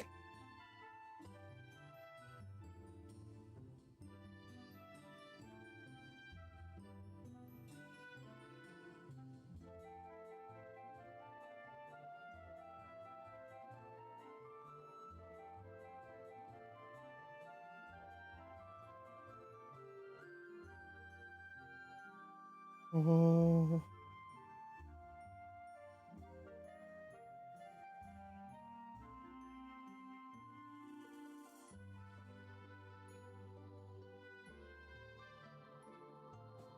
What do you think is the most evil faction in 40k? Like, it's relatively easy to argue about what the least evil ones are. Like, you got the Tau, you've got the Eldar. You've got certain aspects of the Imperium. Anyone who says the Imperium is like it is because it has to be like it is falling for Imperial propaganda. It doesn't have to be like that. In fact, the Imperium the books and law show multiple times that the Imperium can be far better if it stops being as stupidly evil as it is. There's no evil faction. I mean, there are. Like, you have Necron dynasties that just find it fun slaughtering everybody. You have the Drukhari who just love slaughtering people. Yeah, you do have some Dark Eldar who don't want to be Dark Eldar anymore and don't want to be feeding on people's suffering, but they don't really have much choice. You have plenty of people in the Imperium who are just straight up evil. That just enjoy seeing other people suffer. Plenty of the Chaos factions are similar. You can say it's a corruption that got to them. The Imperium is comically evil at times, yeah. The thing is, like, they've shown multiple occasions, especially via Gulliman, and the Ultramarines, and even the Salamanders, that by actually being, you know, less comically evil, the Imperium can do better. It's not just about being competent, it's about, you know, not doing stuff that's just going to be worse for you.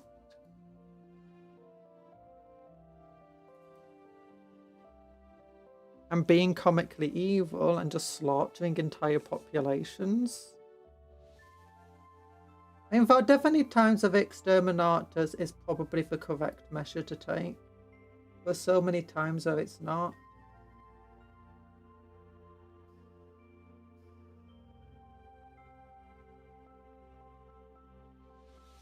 In fact, I won't vote for Necron, since if I'm woken up by someone squatting in my retirement home's backyard. But will you be so grumpy that you'll shoot them, resurrect them again, and shoot them again, then resurrect them, then shoot them, and tear them apart and vivisect them?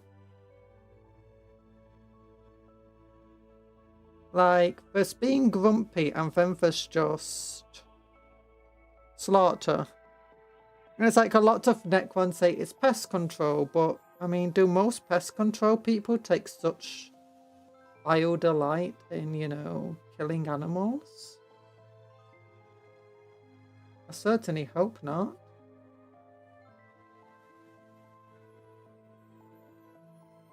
I actually consider Nurgle to be most evil of the Chaos Gods. He does horrible things to his followers, but convinces them it's done out of love. Time to capture a cupcake. Hello, Nate Devengeon. Don't capture the cupcakes. They're friends, not, you know, things to capture. When does he want to be captured? Because you're playing a game of tag or something? I don't know. But yeah, Nurgle is an abusive partner.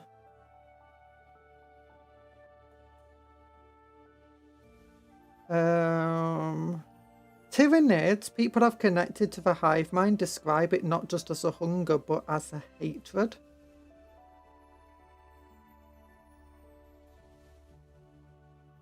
So there is actually an argument to be made that the hive mind might be the most evil. But you've also got Slaanesh, who, through their excess and stuff, they basically make it so people can never find joy again. Like, I mean, at least in some regards, Nurgle is... at least makes his victims, you know, feel joy. and not feel all the pain and suffering that he puts them through. So Slaanesh though steals everything from you, your soul, your ability to feel anything. I have returned, but doesn't Slaanesh like make you feel joy at least for a short while? And I knew Nurgle gave joy. Yeah. You've returned. You've returned. You've returned back. But yeah, Slaanesh doesn't give you joy. Slaanesh gives you excess. So it's a kind of thing where, you know, you find a song that you really like, and then you just play it and play it and play it and play it until it loses all meaning and value to you, to the point where hearing it again annoys you. That's what Slaanesh does to Are you ready to celebrate Father Nurgle this Christmas? No! That's what Slaanesh does to everything. You can't have any hope, you can't have any joy. Anything you used to like that effectively gets taken away from you. And you're constantly having to chase that next bit of joy, that next high, never quite getting it. When people say the Tyranid's not evil, they tend to forget about gene stealer cults that trick their followers, promising freedom but just to turn them into food. Yeah. And the fact that some of the gene stealer cults are disconnected from the hive mind just before they get turned into food, just so they can have that moment of suffering. It's like, yeah, but the Tyranids are a sadistic, evil thing as a whole. They don't just do what they do out of hunger. It's not a mindless animal. It's a sentient living creature that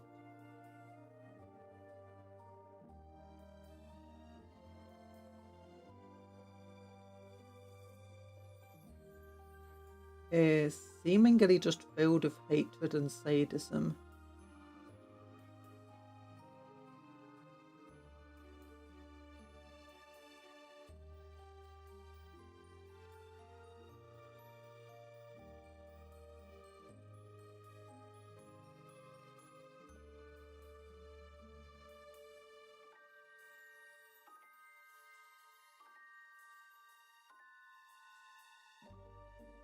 I think, though, the most evil faction has to be either Chaos. Actually, the Arcs as well. The Arcs do a lot of horrific things. Like, people forget how evil the Arcs can actually be. Like, but they find it fun to hurt people. To hurt one another. They just take a sadistic joy out of it. Especially like if you read the stuff what the Arcs did during, well, after the Horus Heresy.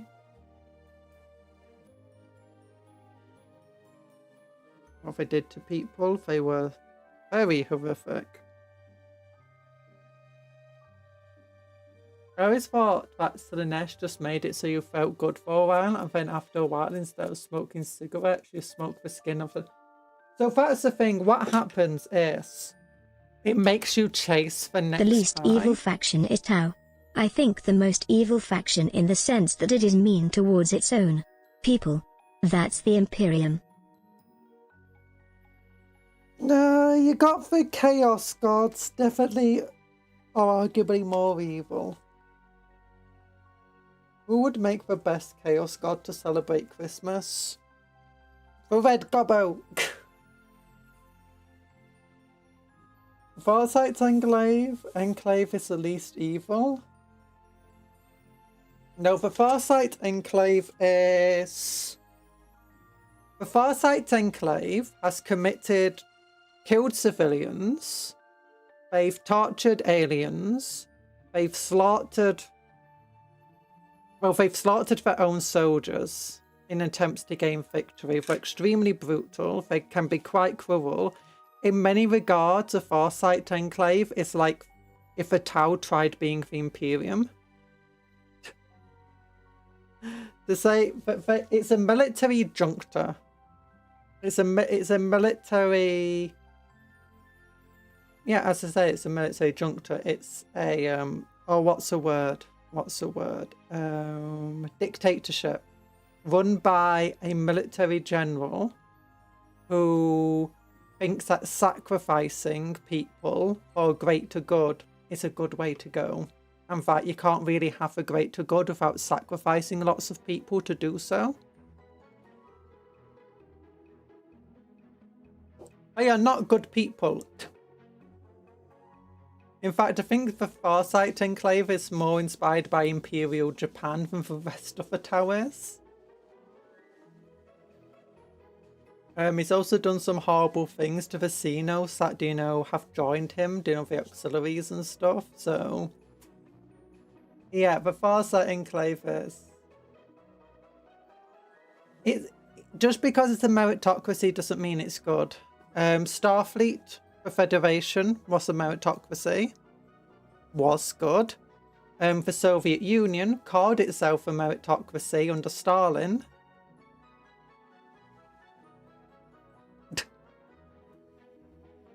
And yeah, that was very bad. Stalin, very, very bad. Oh yeah, and another faction that called itself a meritocracy in real life were the bad guys in a certain world war. Were they a meritocracy? No. Did they call themselves one? Yes. Did they do some stuff that seemed meritocracy-like? Yes.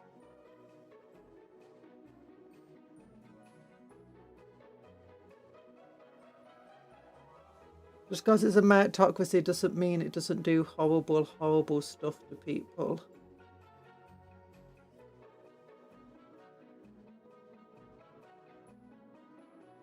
Like, there's a reason why so much of the art with Farsight, you know, has him on a background where just fires is everywhere and half of it, the tower just on fire. I'm thinking one of the tower expansionists, the fourth one, yeah, they became extremely xenophobic and killed off their allies. Like, they fully killed off their allies. They were the ones that went through the war, and they were saved by the Tau god that was created. The Tau are not good, but hey, at least they are the least evil. But I would wish that the Tau would be less communist? Is that the word? No, the Tau have a caste system, and that's what, to me, makes them the most evil. The most evil aspect of the Tau is their caste system.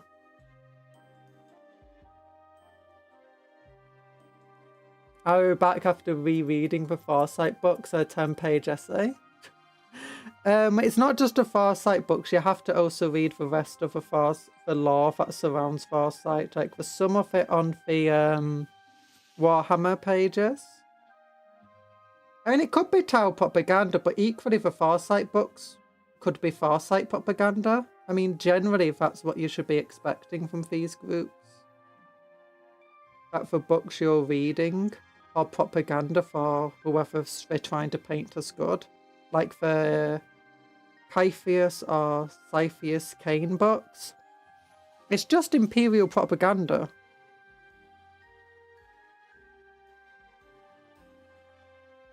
The Eldar are good by the fact that they're not one giant nation of the Eldar. Not like the town of the Imperium. Instead, there's lots and lots of small nations. Some of those nations are bad. A lot of them are good. They're not xenophobic, or at least the closest they get to xenophobic is I'm better than you, but that doesn't mean that you should suffer. You're a sentient species. And they'll actively sacrifice themselves and help others. There's been craft worlds that have saved human planets. And in fact, one of the craft worlds stopped saving Imperial worlds. I mean, it might be old lore now. But they saved an Imperial world. Or like a handful of Imperial worlds. Only to find the Imperium reinforcements that finally arrived way too late to actually do anything. Found out that the Eldar saved them, So as a result, condemned the inhabitants as heretics and exterminators the entire planet. And the Eldar were just like, yeah, maybe we should just stop helping them. It seems to have done worse. I think I was like in one of the Eldar codexes or something. Like one of the Eldar. I might be wrong of it being an Eldar codex thing. Definitely something I read about. But yeah.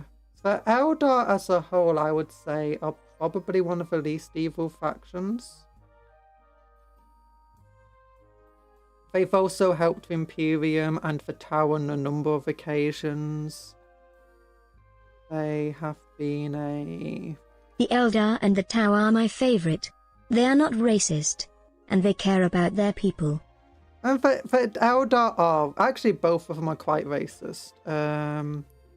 It's quite common for the Tau to send auxiliaries in first. You know, things like recruit and whatever, just so that the actual Tau don't die. Or the Tau casualties are minimized. A lot of Tau will act with a sense of superiority to other races that they conquer or, you know, that join them. Similarly, the Eldar also do the same thing.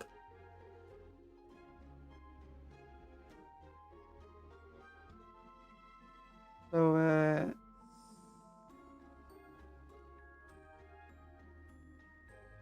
I mean, when it compare that to Imperial racism, though, and it's nothing. It's just like, we act superior to you.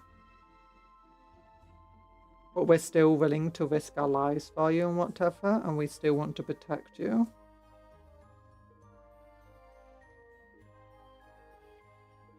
And I'd much prefer that over I want to slaughter every single one of you, that the Imperium does.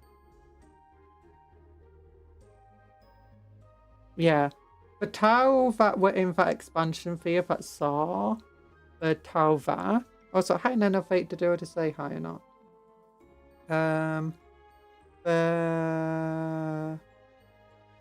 The Tau that saw the Tau var, they killed all their auxiliaries and effectively went full xenophobic Imperium. Where they landed.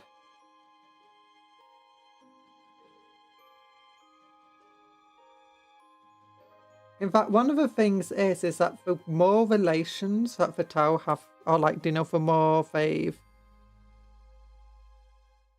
done diplomacy with the Imperium, since they effectively started, the Imperium have gone to being more like the Tau and more accepting of other races, simply out of a necessity, and because of things like Gulliman waking up and certain characters gaining like significant influence within the Imperium.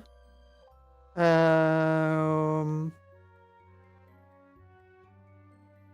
the Tau themselves have gone more, you know, opposite direction.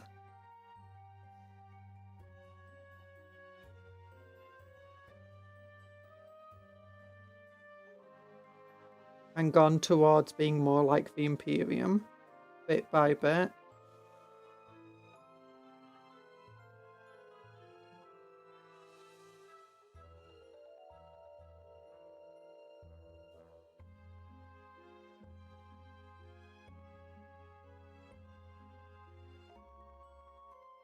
Yeah, I think the most evil race has to be, or deal with faction, has to be just chaos as a whole.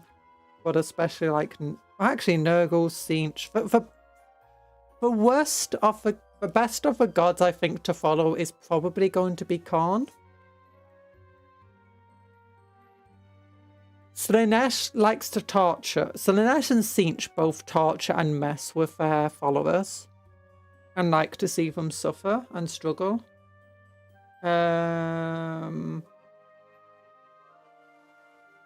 Even for minor ones, like the ones that don't necessarily get much of focus. Whereas if you become a follower of Khorne, if you don't gain a lot of his attention, he's actually generally not a bad god. It's only when he starts you gain his attention that he starts like making demands of you. And then like threatening to turn you into a spawn. if you don't succeed. And honestly, I don't mind that. He's a cool dude. At least comparatively to the other Chaos Gods. An Elder will generally only help other species if they get fissions that will help them in the long term. They will attack the same race if they get another fission, yeah. I think there are some craft worlds that are generally nicer. Like, you can't paint everything with the same brush in 40k. The Imperium as a whole is evil, but there's plenty of good people within it.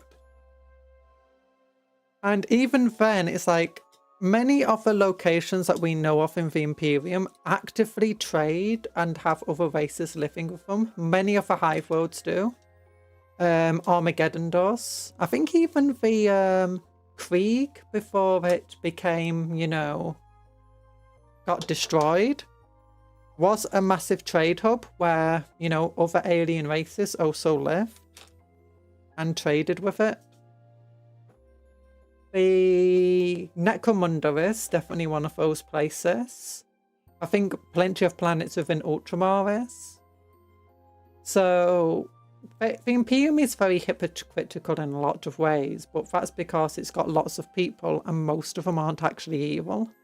I know, even that xenophobic. But they'll generally only do this trade because it benefits them in the long term, and it's only allowed because it benefits the Imperium. Especially like with rogue traders and stuff and inquisitors who effectively get the rights to be able to set up these sorts of things. The Drukhari are as evil as the Drukhari seem. You have to remember that as soon as they got given the option of, you know, potentially stopping Slaanesh from eating their souls, a lot of Drukhari answered the call and joined the Ynnari in hopes that, you know, they wouldn't have to be a sadistic race anymore. Because a lot of them, they feed on suffering, but they don't want to. It's like, it's feed on suffering or see my soul get devoured by Slaanesh. And you've got to, you basically don't have a choice otherwise. A lot of them don't actually want to continue. But even some of the witches and stuff, like I swear there was a story, like, and you can see throughout the entire story, she's constantly trying to convince herself that she is this evil, terrible person, but every so often just see that the facade break and she's just constantly questioning herself. Pretty sure they openly trade with abhumans at best. The only ones who trade with aliens are rogue traders. The rogue traders are part of the Imperium. Certain Inquisitors trade with the Xenos, especially with the audio Xenos one. They're quite happy to trade and work with Xenos, surprisingly. It's a bit like the heretic ones, the demon ones, sorry. They're the ones who end up like making pacts with demons, even though they're meant to be the demon hunters and killers. But it's not just the rogue traders. It's like a lot of the hive worlds and stuff. Like they would have these. They've literally got parts of the hive worlds that are just built like in the towers and stuff, just to house certain Xenos guests, mostly Eldari. But the Imperium is relatively accepting of the Eldari. Not as a whole, but it's like, we'll trade with you, you trade with us, it's good for both of us. We have access to lots of planets and stuff that can generate actual resources. You've got access to the craft worlds and I think they mostly like trade for outdoor trinkets and stuff, I believe. Noble Houses and Imperium often trade secretly with other races. Yeah, a lot of it is not even that secret. And a lot of it is like, as long as planets are paying for tithe, the Imperium is willing to overlook a lot. And sometimes people do go, okay, the Imperium's been overlooking this for a long time, and then an Inquisitor does show up just one day by chance and sees this happening, and they do something about it. Other times, though, you know, a bit of a bribe, and they turn a blind eye as well. I love the Grillerman Exianari memes, they bring joy to my heart. But yeah, the Imperium does do open trade, and the same goes like for Eldar. The Eldar, you've got a craft road in the Eldar, at least one, that's extremely xenophobic and will only help humans or other races at a last resort. You then have craft roads who, even without fissions, they will generally try help humans. They won't go out of the way massively to do so, but they will actively just help humans. Like, hey, if that world's being attacked by Tyranids, should we probably do something? Yeah, we probably should. Being attacked by Necrons? Well, yeah, we definitely should help them then. I mean, you can definitely see that as the Eldar will help humans because they see humans as a significantly smaller threat to anything that attacks humans. The only exception to this is the Tau. And even then, the Eldar, like, there's one diplomatic thing, and it was so stupid, where the Eldar was so insulted by the Tau, like, their offer of an alliance, that they actually then allied with the Imperium, who they were originally fighting with, to then fight the Tau. And it's like... oh... But yeah, it's very rare that Eldar will go out their way to attack humans unless the humans themselves are being a threat to the Eldar.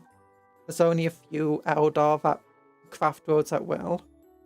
Comparatively, the Tau will almost always attack human worlds.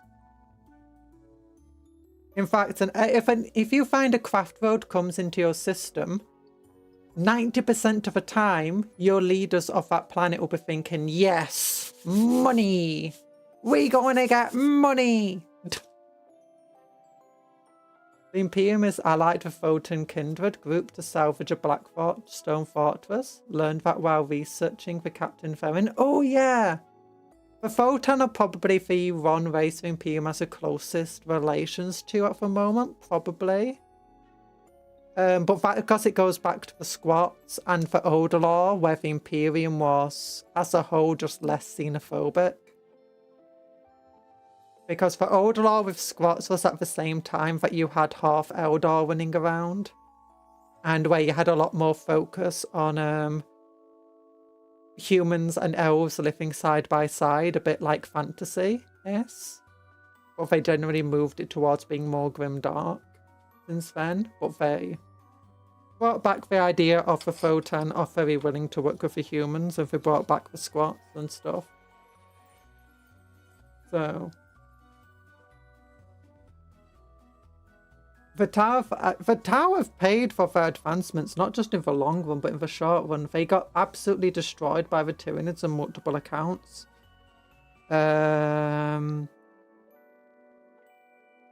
They have 3 basically civil wars going on right now.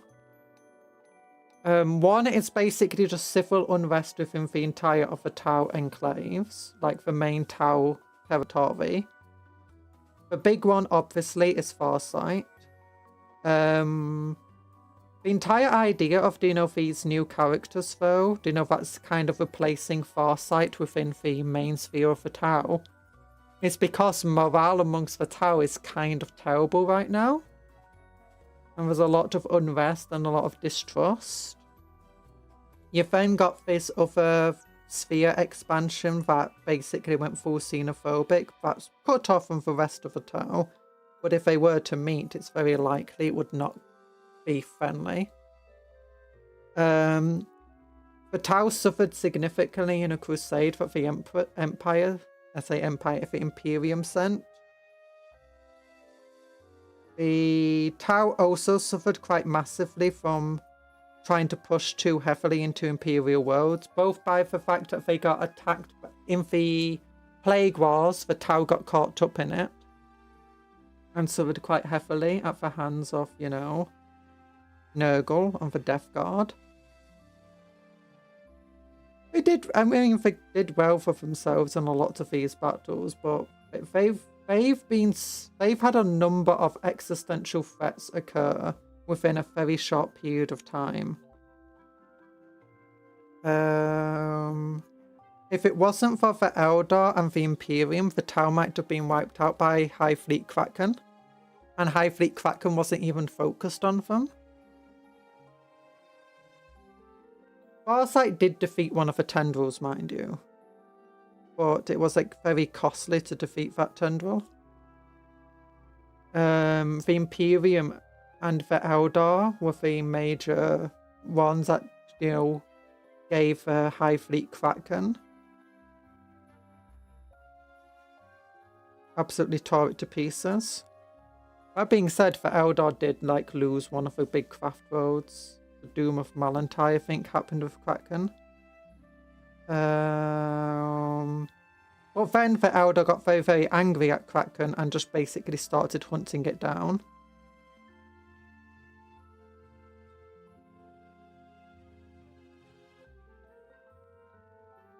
Oh. Well, the Doom of the Malantai being destroyed also did destroy like the largest tendril of Kraken. So it's very weird. But the Tau are trying their best.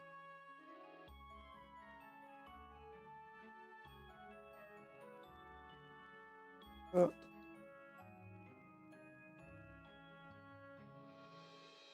it is very hard to paint any of the different factions with just one brush, and it is meant to be. Every single faction in the game has effectively a giant paintbrush stereotype painted over them, and it's extremely, well, extreme for the most part. But it's not necessarily meant to be realistic of them. Not every single person or every single group within the faction, or even the faction as a whole, is going to be accurately depicted by the stereotypes that they're painted with.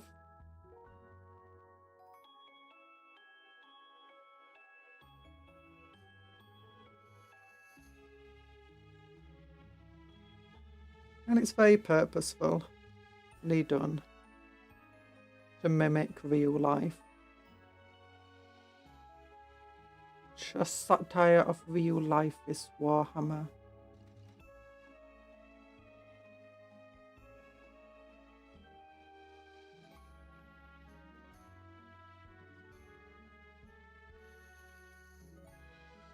I do like how bright it looks on this, but then I've got this patch that seems much darker.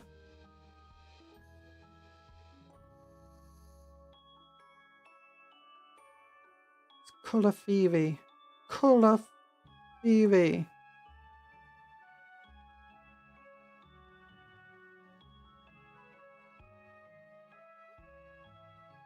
Oh, my parents are putting up Christmas decorations. And we got a musical dog.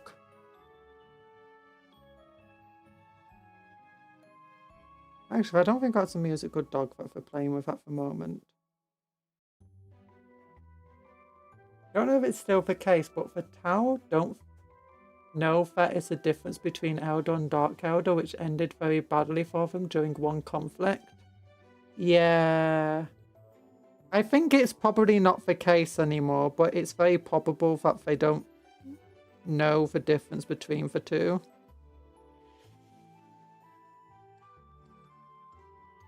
And that being said, the Imperium has managed to successfully trade and stuff with the Dark Eldar before.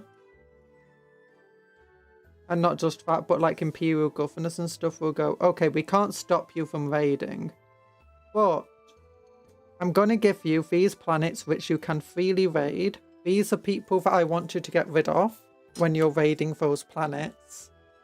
And I will make sure that we don't put up a very strong defense.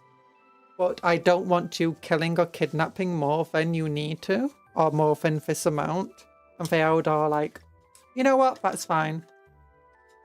We get to feed on some pain and suffering. We'll keep it to a minimum level, and you will keep your defenses to a minimum level.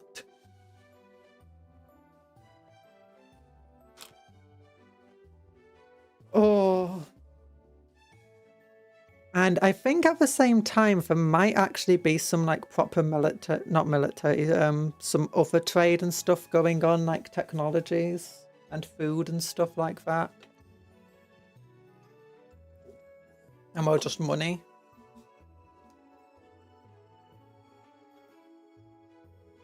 As part of these crazy deals. Don't know if this is gonna be enough anymore, but we can try.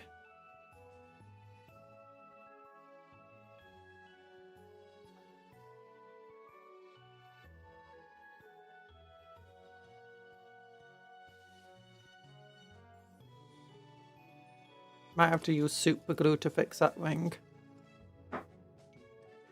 Tyranids don't have the mental capacity to be good at evil. The hive mind might, but the Tyranids themselves are just hungry. Certain Tyranids do. The lictors, the gene stealers, and the hive tyrants, zoanthropes. Basically any of the psychic ones, they do have the intelligence and capacity to think.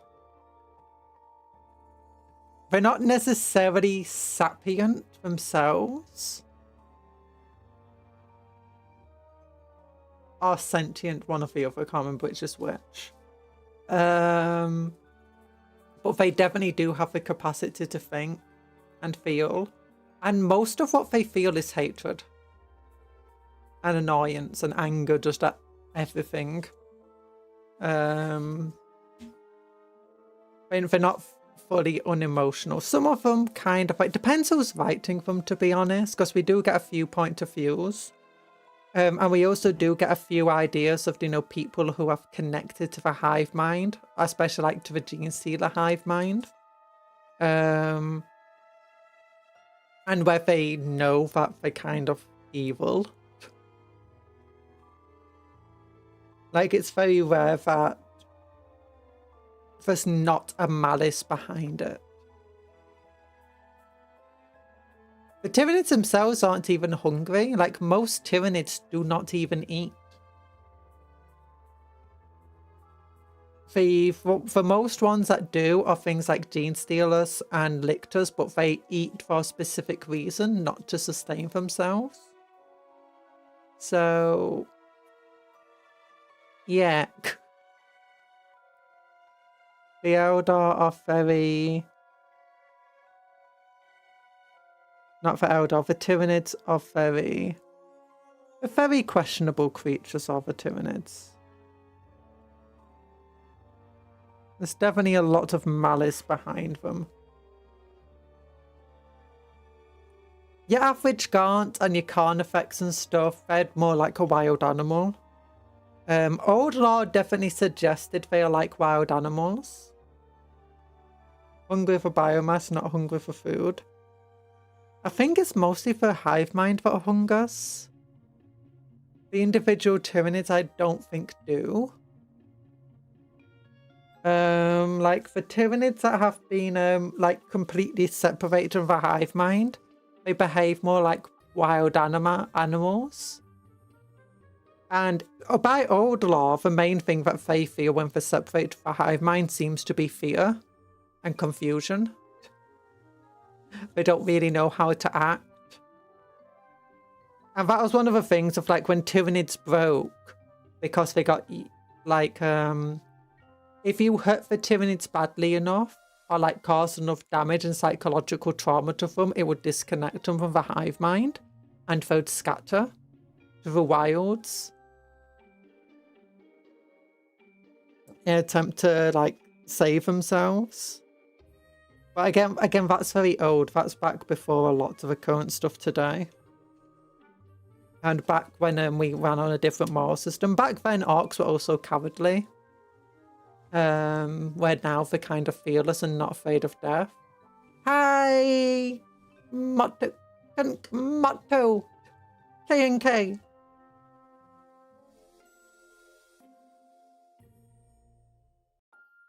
How you doing? Big love hearts to all of you. Yeah. So, what am I doing now? We're still painting. We're still painting bit by bit with our Avalon sunset.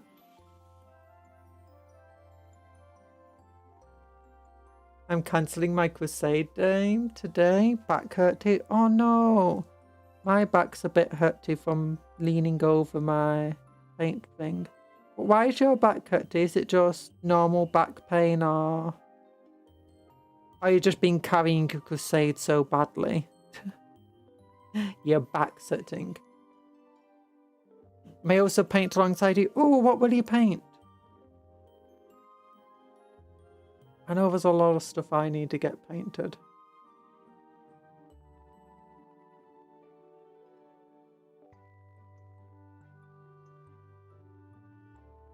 Did something to it stretching during martial arts class? Oh my goodness. Well, if it starts hurting too much or whatever, or continues hurting, make sure you go and see a doctor. If you start feeling ill and tired and stuff with it, try getting yourself to A&E. You have to be careful with back injuries. It can be quite dangerous.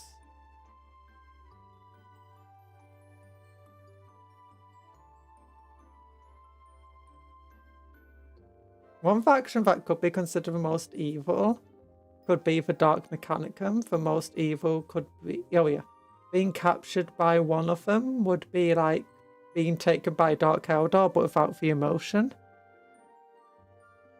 Yeah. Iron Warriors often feel extremely evil to me whenever, you know, I see a story from them. Because one of the other things is like, one of the arguments for why chaos followers of chaos themselves aren't evil. Well, one of the reasons we can say that like the chaos gods aren't evil is because they're not really human. They're gods. They're born from negative emotions. Do they really have feeling? Can we ascribe evil to them? And the followers are fully corrupted. They're basically victims. So again, can we ascribe being evil to them? But when it comes to things like the Night Lords, the Iron Warriors and stuff, mostly they are not corrupted by chaos. They are just evil for the sake of being evil, and they actively try to avoid being corrupted by the gods. It's like, oh. I have 2 Chaos Predators. You've returned. Hi, TA. Welcome back. You have 2 Chaos Predators, a Chaos Rhino, a small Tolkien-esque list of things needing basing. Oh. I would prefer to be caught by Emperor's children, then if not them, Drakari, then Mechanicum. Dark Mechanicum.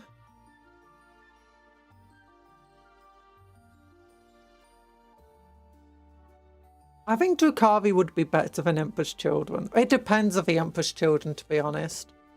The ones where they have the wars of screaming torsos and stuff, and some of what they do sounds bad by even Dark Eldar standards. Like their art pieces and stuff. Dark Eldar, if they catch you, you might just be put into an arena to fight.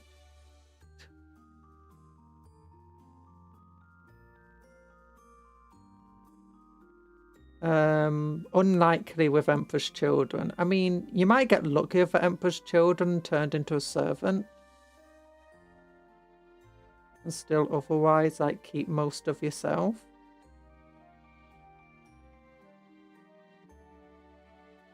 Drakari are gonna throw me in for Corp Starch Recycling once I've had enough and sunk out. Dark Mechanicum is gonna servitize me. Yeah, you're lazy about basing. My basing is also kind of-ish lazy.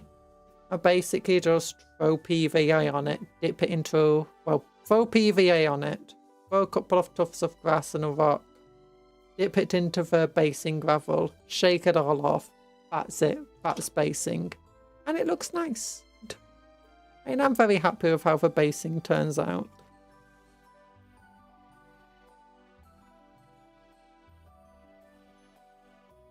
Army Painter has some really nice basing materials. If you want some really good ones that aren't ridiculously overpriced. I bought some that were a bit more expensive and honestly they were absolutely terrible.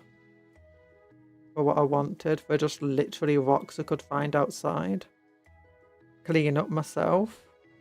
And turn into basing stuff. What makes their Army Painter ones nice is that they're very, very lightweight.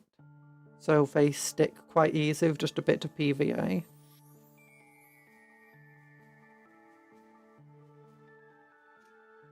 %90 of mine is just scoop some Astro Granite on it, shake it a bit wavy, but I used to just not do it at all.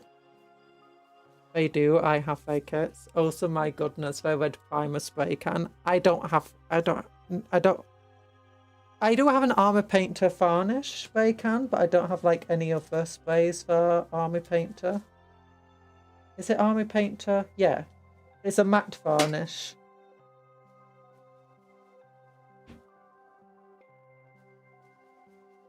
Oh yeah, what martial art do you do?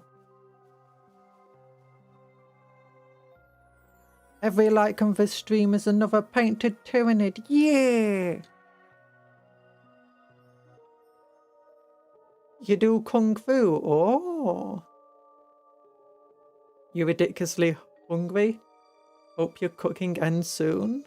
Oh, every like on this stream is another piece of food for native engine. That's not cupcakes, because cupcakes are friends, not food.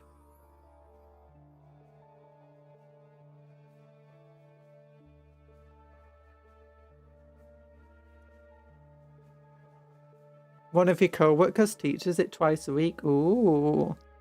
I did judo. Kickboxing and mixed martial arts when I was younger. Then I learnt knife fighting and military did some training, like with part of the RAF. I was quite good at knife fighting and grappling. You succeeded in magnetizing that on posters? Yeah! I take it your predators are also magnetized. I can't decide if I want to have like a Chaos Predator with autocannon or twin link last cannon, because I do like the Predator last cannon. But it's only like one shot, isn't it? It's twin linked, but it's not twin linked to hit, it's twin linked to wound. And that's strength 14. Actually, it's going to be freeze either way, isn't it, to wound? But could be really nice to reroll to wound. To hit, sorry. My Chaos Preds only have their turrets magnetized. The Impulsor was a practice experiment, so going forward I can do more things. Ooh. The Chaos Predators, if I remember correctly, I had the old Predators and you didn't need to magnetize them. They dry fitted for turrets. Oh no, the turrets didn't dry fit, the sponsors did dry fit. So you could take them out to replace them with a different sponsor. Pretty well. That being said, the little bit of plastic that held it in was liable to snapping. And it was really annoying, especially back when weapons got destroyed. And you had to always just pull them out and put them back on. I've only run Annihilators like twice. I prefer Destructor because there's just so much heavy infantry around lately. And sponsor NAS cannons can yeah, I definitely go for the sponsor NAS cannons. And the... How many shots can it get? Is it 6 normally and rapid fire 3? So it can get up to 9 shots. At 18 inches. At strength 9, AP -1, damage 3. And it gets +1 armor piercing when firing at infantry. Really good stuff. For autocannon 1.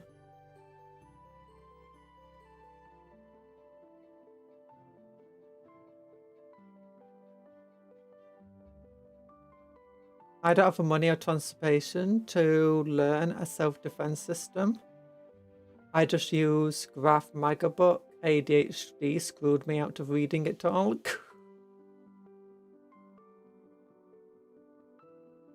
A craft.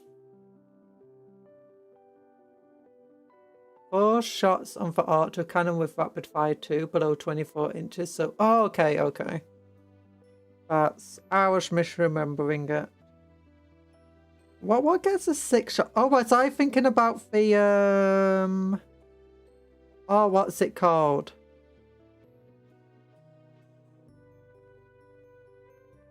It's best using for Plasmic Forge Fiend. I think that's got like a lot of shots on it, doesn't it? If you take the autocannon options, but Plasma Cannon is just like way better because it's stronger and has way more arm piercing and it gets blast.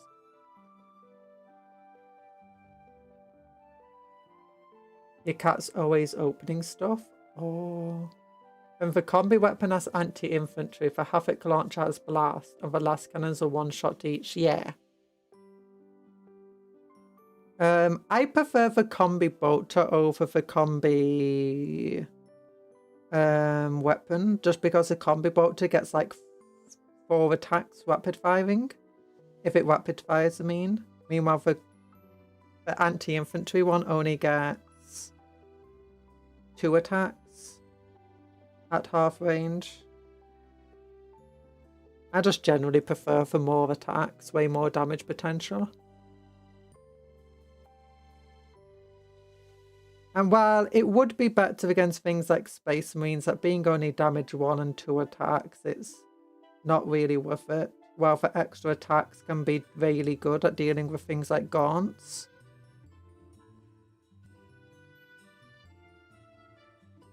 And other, you know, just annoying infantry that will try bogging you down or blocking you.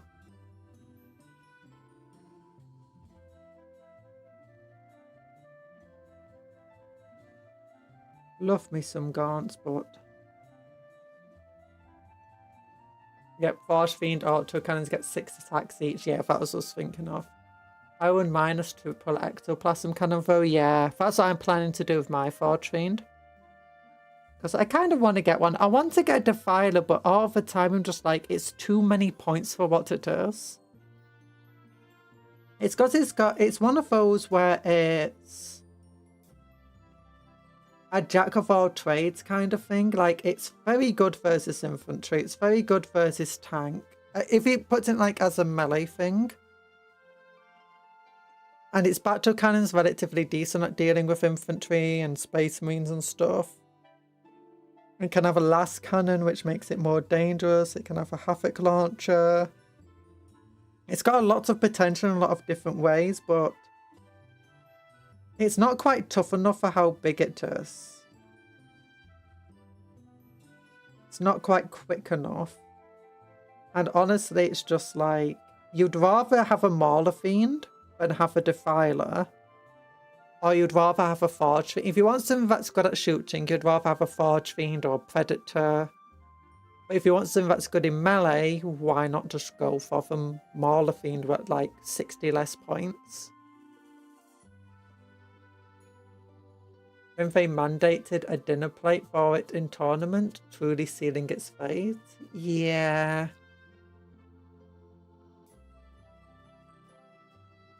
Especially with a Forge Fiend. That's actually one of the things, like, isn't a Forge Fiend 160 points for the World Eaters? And it's made it like the World Eaters meta is currently going very shooty.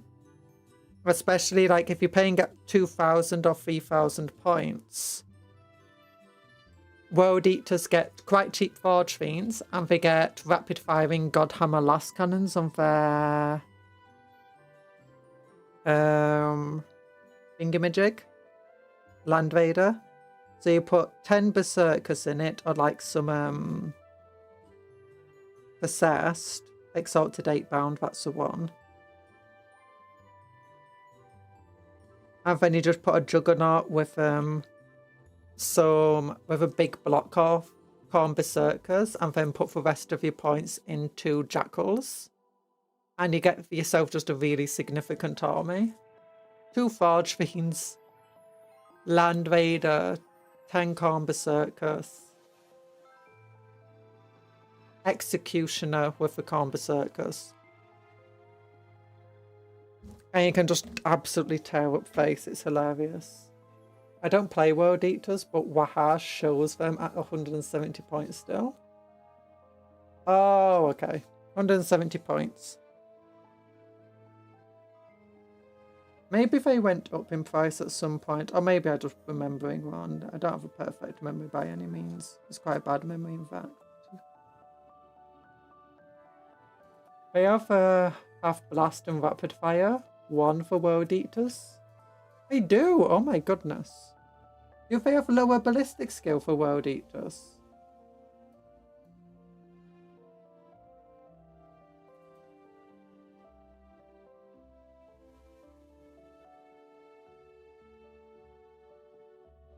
Because I know that's the price they pay for rapid firing Godhammer last cannons, low ballistic skill.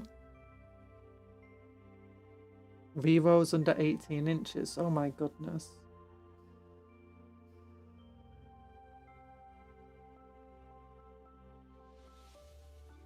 The World Eaters I'm gonna get are just a Lock of 20 with a Juggernaut.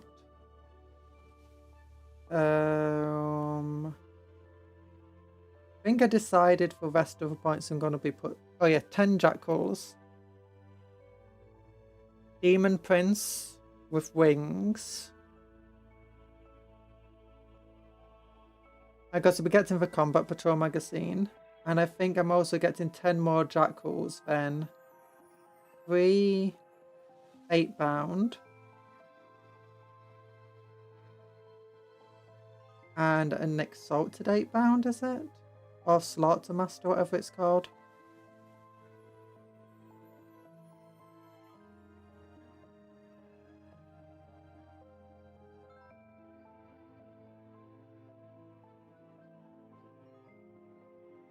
And to be fair, World Eaters should be a little bit shooty. I remember there was a point where World Eaters were one of the shootiest armies.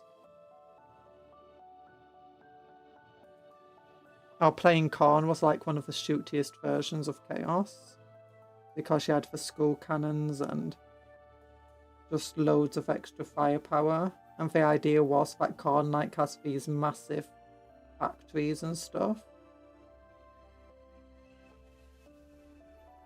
Dedicated to war.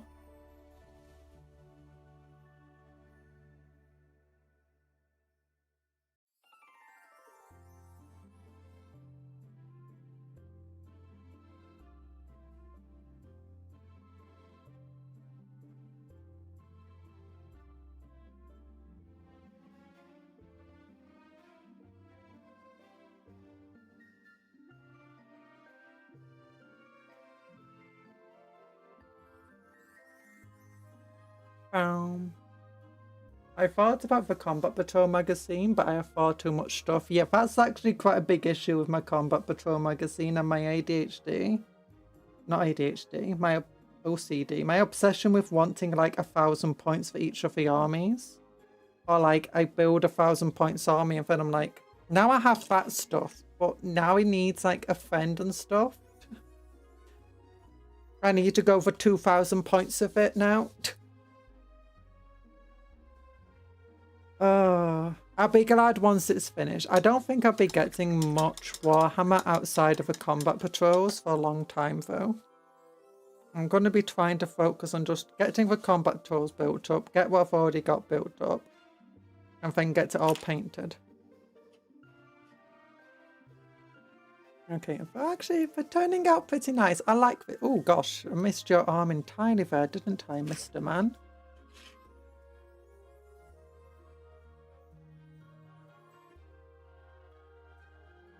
Yeah, guys. I have just way too much. I've got the entire thing of trying to build 40,000 points of Black Templar.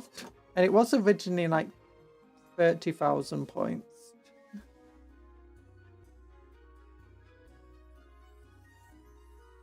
Don't ask me how it evolved into 40,000 points over. And 1,000 Space Marines.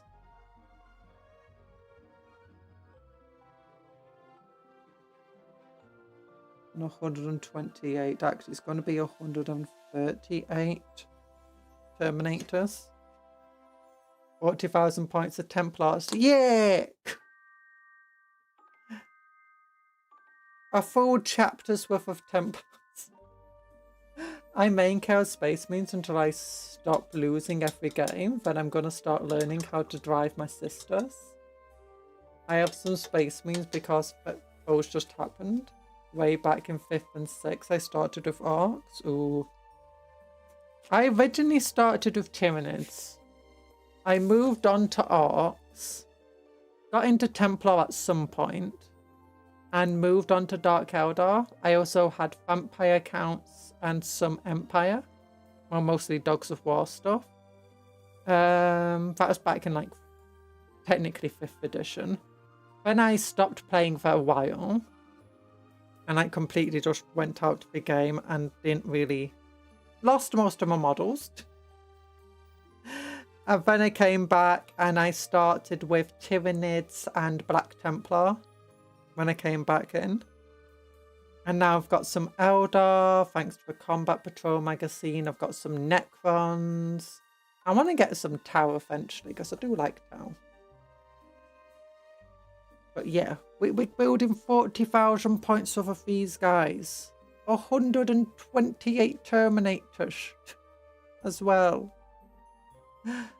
Yeah, just building these guys a bit. But I love this dude. I like this. It's like, I'm not even looking as I shoot you in the face. I could imagine that in secret level. Like, is that a demon over there? Is that a lictor? I'm gonna go and kill that lictor out to the side. You know, actually, Warrior Prime. I'm gonna go and kill that Warrior Prime. Von Ryan Leaper comes out the side, right in the face. Continues going towards a Warrior Prime. His arm fell off again. Okay, let's try some super glue on this.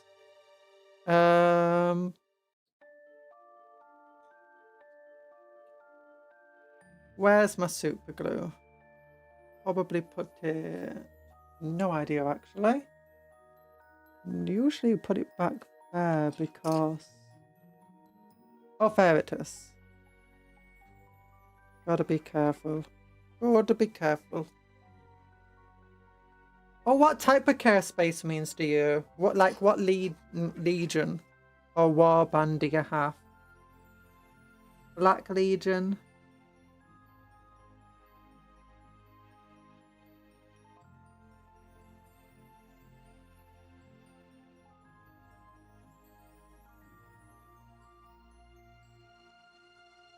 Word bearers. Oh, hi, Tony the Tanuki. I'd give you a love heart, but ow, thanks of a burger. You're personally a Dark Angels fella. Dark Angels are really cool. I like the entire, Knights of the Round Table aesthetic they've got. But I've just never been a fan of the colour schemes of Dark Angels. And at some point in around 6th and 7th, Dark Angels seem to be like the... Like, everyone talks about Ultramarines being the poster boys, but for a long time of when I was playing, Dark Angels seemed to be the poster boys. You had 2 starter sets of Dark Angels in. Multiple books focused on Dark Angels. It felt like every single time there was an article, it was Dark Angels. White Dwarf, we got Dark Angels. Kind of put me off a bit, like, how people have it with Ultramarines today. Also, the fact is back then, they clashed a lot with Black Templar in terms of the aesthetic for both. Both of them were, like, very knightly focused. Both of them referenced Monty Python, like the Holy Grail especially. And then I know that these guys are meant to be inspired by Crusaders and stuff, but a lot of the entire lore and the stories and stuff had them more like focused on, knights of yore. And the Dark Angels are quite similar. The main thing that separated from... Actually, both of them again ignored the Codex Astartes. Dark Angels had a bunch of extra cool technologies. These guys just... had massive numbers and better martial discipline. I wish all the position was on Sir, not appearing in this match. Dark Angels are posty boys for a while there, yeah. But it's mostly honestly just the colour schemes. I don't like the colour green very much.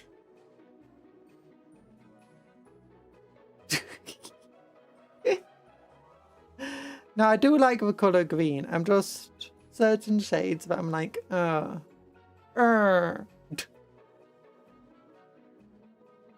And the colour beige as well. And they're all beige and a dark green. I'm like, oh, I don't really like these guys. I do think the lore of them is cool though. And it's very unique. It's very interesting getting quite different lore for the Dark Angels. Like, we don't really get lore that different anymore. I say different for lots of the different factions. Which of that position was uncertain, not appearing in this match. I'm sorry, I'm confused.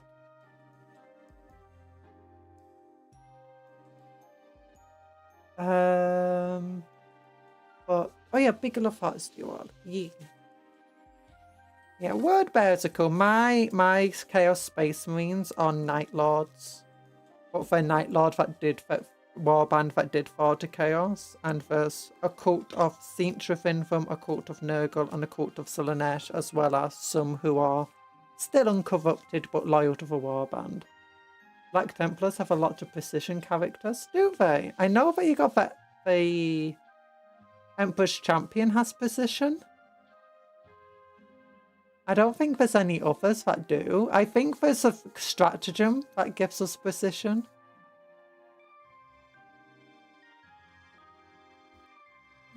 And I wish I didn't have to fight it so much, so I made a reference to Holy Grails, so not appearing in this film.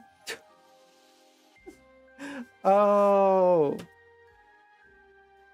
Another thing I really love about the Dark Angels is the whole 3 rings of different colour schemes. I do like that. That is very nice.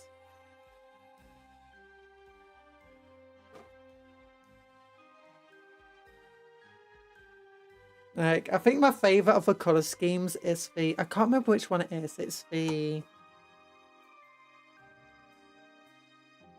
fast guys.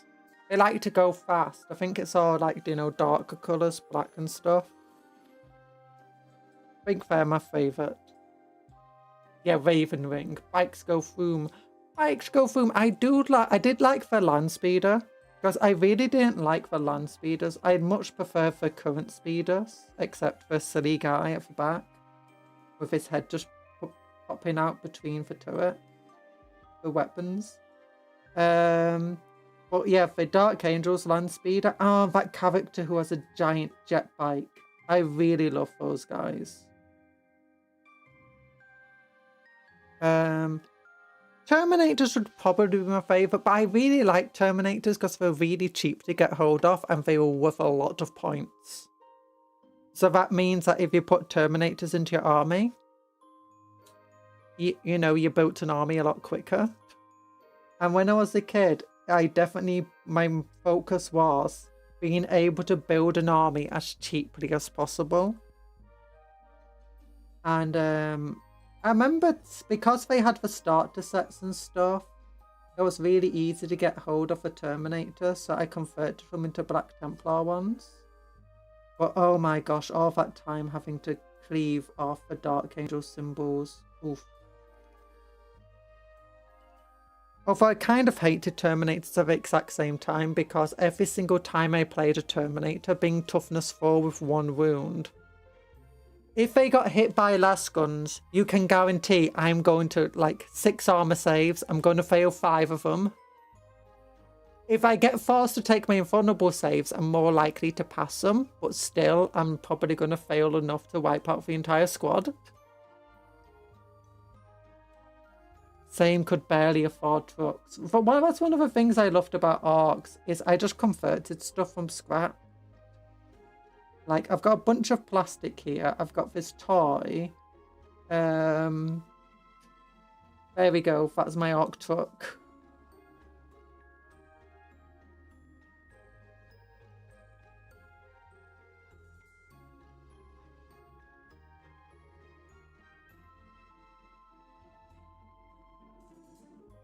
I absolutely adored orc.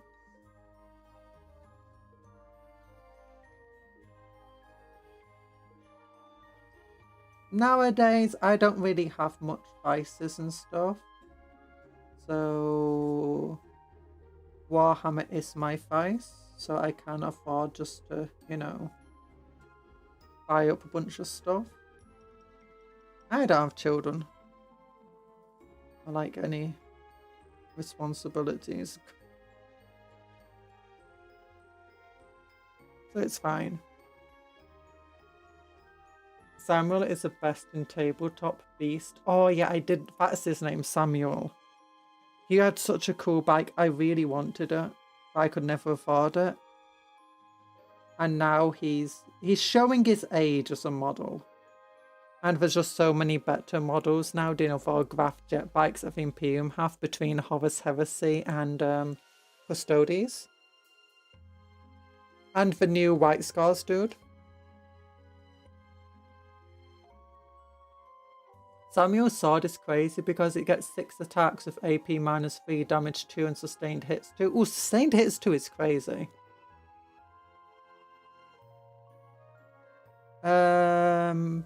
I mean, comparative to the Black Templar Marshal, he is a bit not that great.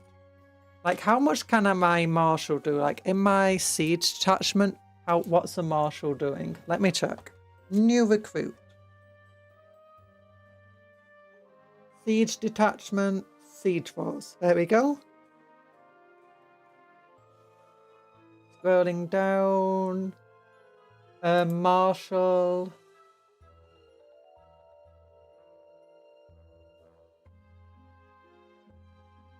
Seven attacks, hitting on 2, strength 7, AP -2, damage 2, lethal hits. Critical hitting on a 5+. Gets 1 additional attack for every single unit within engagement range of him. Where is it? Yeah. He also gives the entire squad critical hits on 5s. Oh yeah, each time this model's unit is selected to fight until the end phase, add 1 to the attacks characteristic of this model for each enemy unit within 6 inches of this model, up to a 3.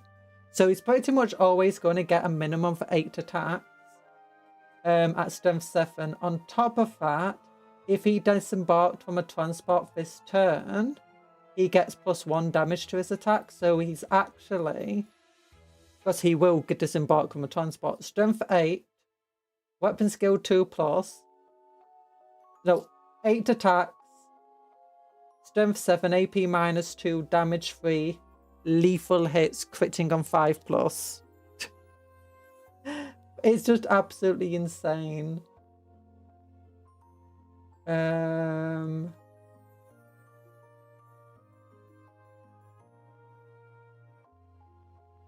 then he can get like the entire, you know, for Templar 1000 stuff. So if you take the vow with accept any challenge, no matter for odds, he gets +1 to wound if his strength is equal to your toughness or lower.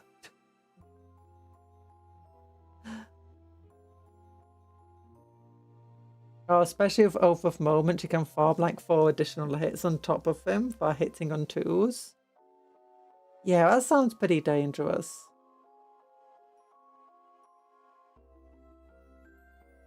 What else does he do? So you can get that +1 to wound as well. Oh yeah, if enemies engagement range of them, and it ends a fall back move, if this unit is not within engagement range of 1 or more enemy units, it can make a normal move. Because it's in a sword breathing squad. He's also in a detachment that forces you to take a battle shock test if he disembarked from a transport that turn and charged you. So yeah, but they are absolutely insane. The squad he joins also all have lethal hits and critting on 5s with damage 2, strength 5.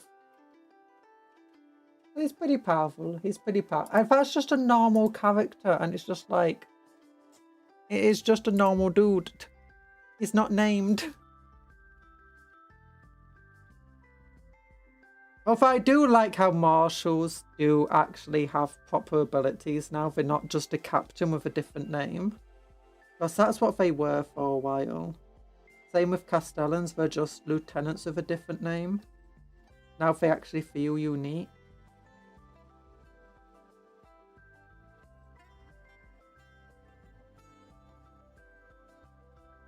Or lieutenants rather, sorry. On a bike model, so he moves and shoots 12. So he moves 12 inches. This unit can also advance, shoot, and charge. Ooh, that's pretty good.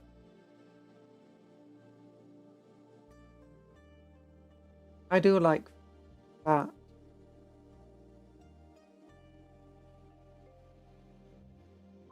My guy's on a Crusader, Land Raider, which the Black Templar Crusader does have a special rule of if it shoots at somebody, anything it hits, well, pick one of the units it shot at and successfully hit. That turn, if the unit it was transporting attacks that unit, they get to reroll, I think it's 1s to hit, or is it 1s to wound? Either way, it's pretty cool.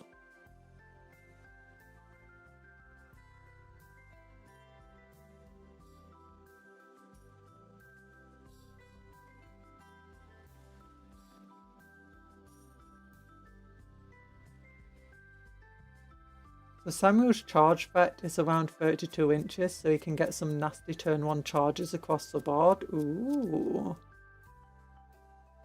I've done it before, which makes it insane. I know that all Space Marines effectively have access to an insane turn 1 charge. If you take Vanguard, or whatever, Vanguard Spearhead or something like that. It's the one that's meant to be focused around Phobos skies. But honestly, it's just good for any army. And then you get yourself a Space Marine with a jump pack, a captain or chaplain. Put him in a squad of 10, jump pack dudes. Then give him the rule that gives him infiltrate. The enhancement that gives him infiltrate, and he can just be like, okay, I'm setting this guy up like, 9 inches away from you. He's got a 12-inch move.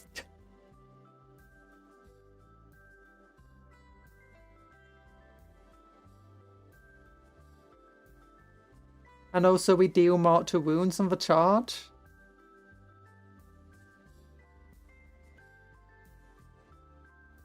We've got a bunch of plasma pistols here as well. It's just an absolutely devastating combo. You've done it before. That one is honestly insane. Yeah, it's... I think there's a few other ways to get like turn 1 charges and stuff. There's no rule that prevents turn 1 charges, is there? I know there used to be a rule. Back when, people say that boards are so small now, they used to be a lot smaller. The standard board used to be 24 inches, and 48 inches by 48 inches, and your deployment zone was 12 inches, and that was standard. So you had 24 inches between you and your opponent, effectively. So turn 1 charges were very, very possible. On top of that, you had things like arc trucks could move, 18 inches. Disembark unit 6 inches, and then they could charge. So you could definitely get some ridiculous turn 1 charges out of it. I think actually technically an arc truck might have been able to max out 25 inches and still deploy its squad. And because arc trucks had the open top special rule, you could assault from them on the turn that you could charge from them on the turn that they moved. We have mid-boarding Deathwing Knights with their insanely tanky stat line. You did that for a while with Terminators. Oh, that sounds cool, actually.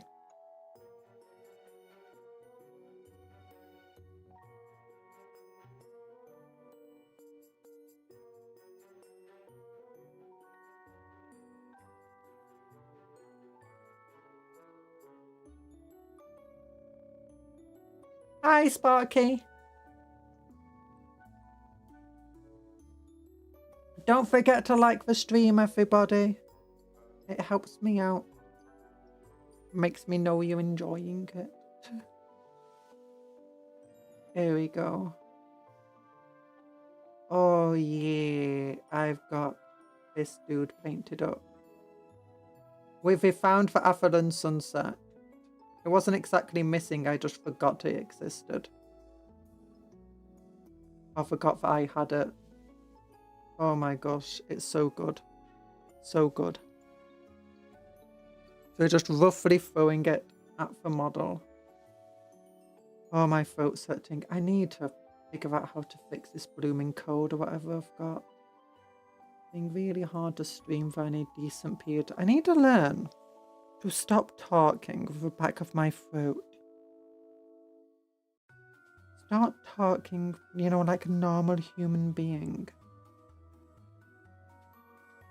And remember to keep talking like that. Not doing it quite correctly. You have to throw your voice effectively to your lips. Hello, Saxus. How are you doing? How many did you paint? We've not painted a lot. We've been experimenting, but we've got 5 dudes effectively, roughly brushed down with the yellow paint now. That is what we've gotten done. And this is the 6th one. Those Deathwing Knights are just insane. They have toughness 5, 2+ base save, 4+ info. Oh, you've got 4 wounds. Ooh. And they reduce incoming damage by 1. Okay, that's nice. I know normal Terminators, like if you take Assault Terminators with Storm Shields, they now hit on 3s with the Thunder Hammers. Very nice. And they have 4 wounds, 2+ armor, 4+ invulnerable, toughness 5. But they don't have that reduced damage by 1. That's a very nice bonus to them. I think there's actually an upgrade you can get. Oh no, it was for Ode. There was an Ode enhancement for Black Templars where you could get that reducing damage for your unit. Or was it reducing the wound roll? But that was before they got the Codex.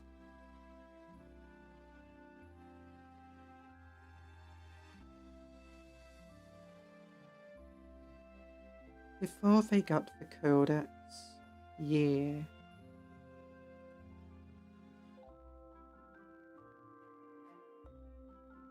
There we go. Yeah.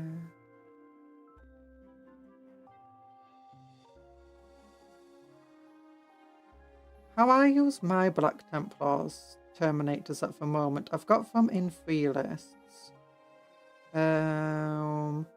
The primary detachment has 10 Terminators, they're just normal Terminators. And they just deep strike behind the enemy lines to try and take the back objective.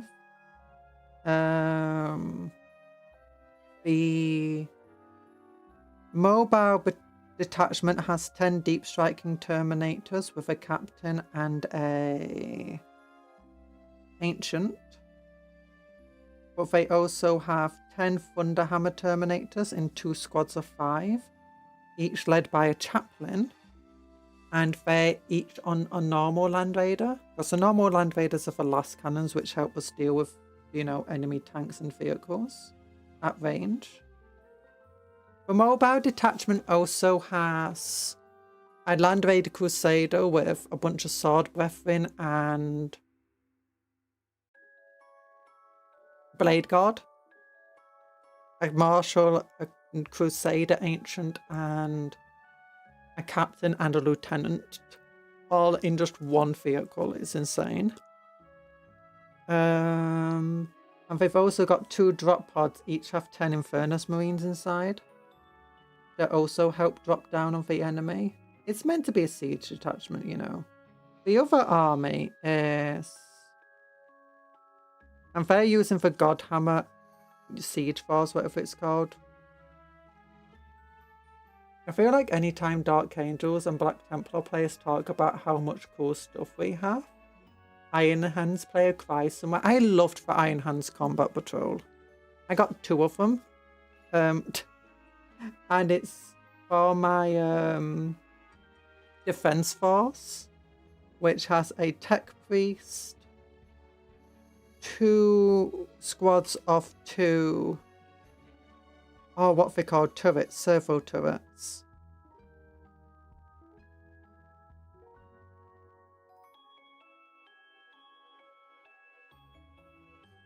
The new Iron Hands, the 2 Iron Hands characters at the moment are super cool though. Have you seen them? Honestly, they're 2 of my favourite models, especially the tech priest. The Forge Father, whatever he's called. He's got like a crane on his back. Hi, Sky Cow. How are you doing?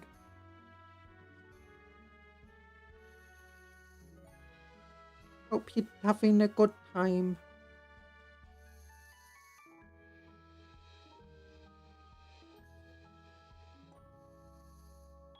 A new character is really cool. He is. I was tempted to get him, but decided against it. I'm also tempted by the new White Scars dude. The old White Scars dude is a cool character, but I can see why White Scars players were upset by it. Because, you know, he's not on a bike, he's not got a jetpack, he's not got anything that feels like a White Scar.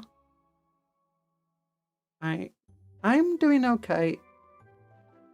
A bit tired and my throat definitely hurts a lot right now.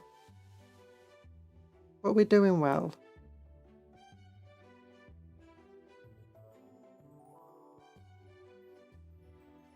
Servo turrets are interesting, but I feel they're severely overcosted. I don't know. I feel if they're any lower cost, they could be really broken.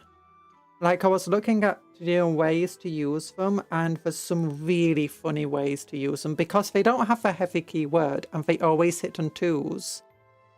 If you take the thing that gives you assault on all of your models and do another +1 strength when they're close to something, you can actually just give them a lot more mobility than what you'd expect.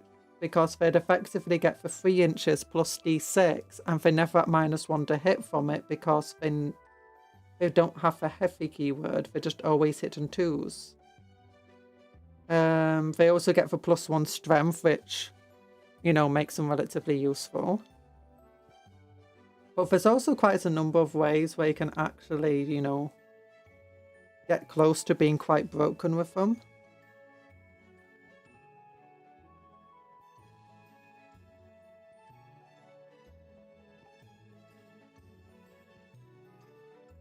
Also, when I was doing like calculations and stuff with them, it's like comparing them to Predators and to other vehicles. They actually turned out, in terms of damage output and survivability, for the points cost, worthwhile. It's like, oh, it's actually arguably better to have them than a Predator. And because they're smaller, they can be put into buildings and stuff and moved around a lot easier.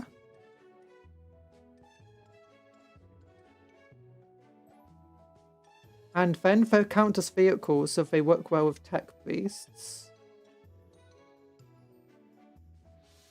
They give a tech beast lone operative for being nearby. They can be repaired by tech beasts, and if you blow them up, the tech beast of tech marine, gets their special ability from them. They definitely have a lot of potential utility.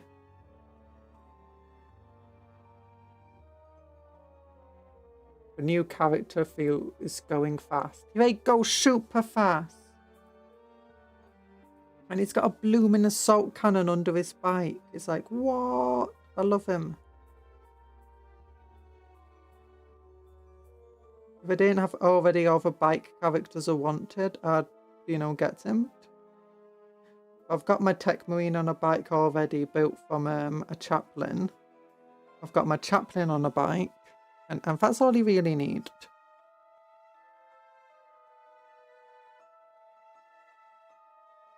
I want a hover bike so bad. Yeah, it looks like we might be getting new bikes. Because if you've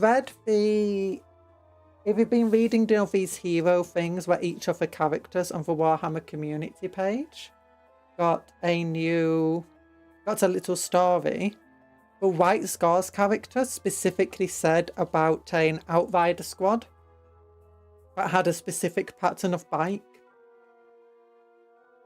And it did sound like they might be getting either hover bikes or doing a new bike model at the very least. That being said, if we go by that, then we should be getting Mordian Guard, we should be getting Foisterans and stuff as well, because they've all been mentioned in recent lore. And we might do. And you have to remember that the cycle for new models coming out is generally quite long. So they'll often thanks a lot, love hearts. They'll often have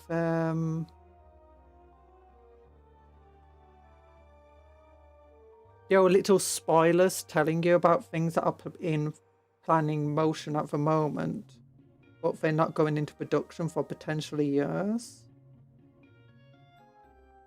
And potentially may never make it to production. Sometimes they just get cancelled.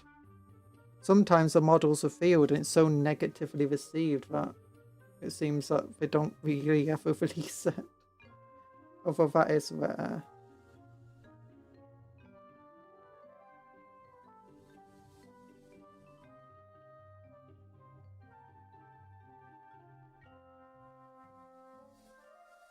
I feel like it would come hand in hand with an expected Raven Wing refresh next edition. There's a lot of expected refreshes next edition. Like Catachan, Dark Eldar, Grey Knights. I'm hoping good Dark Eldar and Grey Knights will both get a kill team before this edition is over. Like the Dark Eldar could really, you know, their Beastmasters? They could really do with getting that as a kill team. It would be perfect as a kill team. Equally, if you just gave the Grey Knights their standard squad that can be built in 3 different ways and just released that for kill team, it would work so well. It will be perfect for kill team for standard squad. And it'll be a way to refresh like half of their range. Oh, Dark Eldar got gutted so badly, yeah. Doesn't the White Scar Combat Patrol have a hover bike in? Oh, yeah, it is a hover bike. But it's a named character. And that's not uncommon at the moment. Because she already had Samuel, who's been out for ages, who's a Dark Eldar character. Dark Angels, sorry, not Dark Eldar. Words confuse me. Oh, next week, previews. I thought this was already released. Is it being re-released?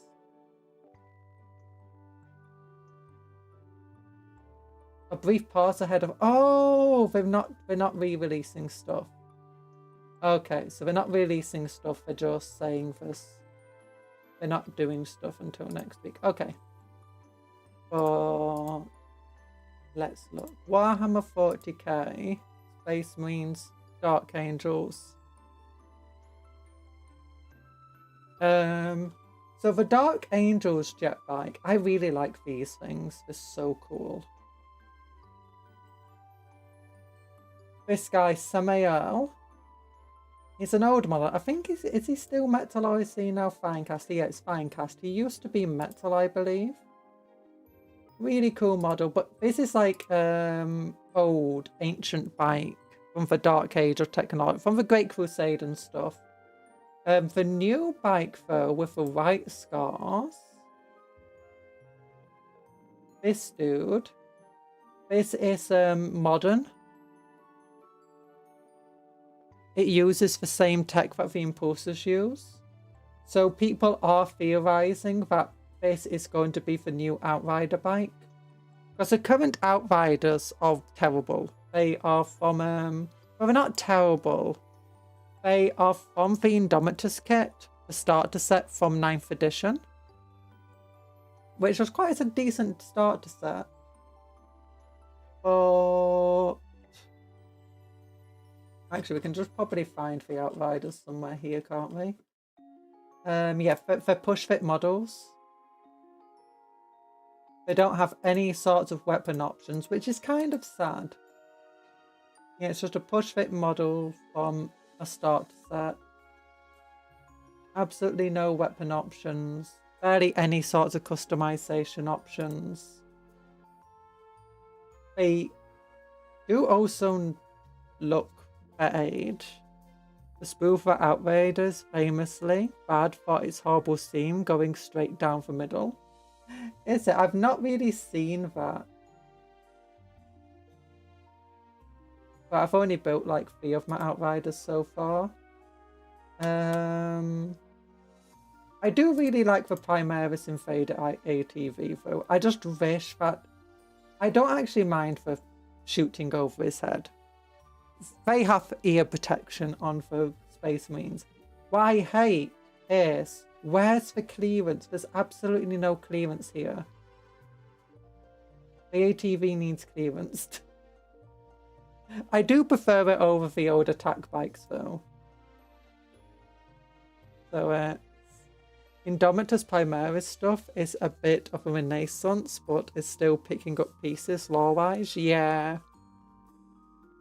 Crusade 30k era tech easily, yeah. What tech is a better, Crusade tech or 40k tech? It's a mixed bag. Indomitus tech is arguably better. So when it comes to widely used tech, modern power armor Mark 10 is better than pretty much all the marks that came before it. Same with the Indomitus Terminator armor is arguably better than all the ones that came before it. Cataphracti was just too slow and bulky.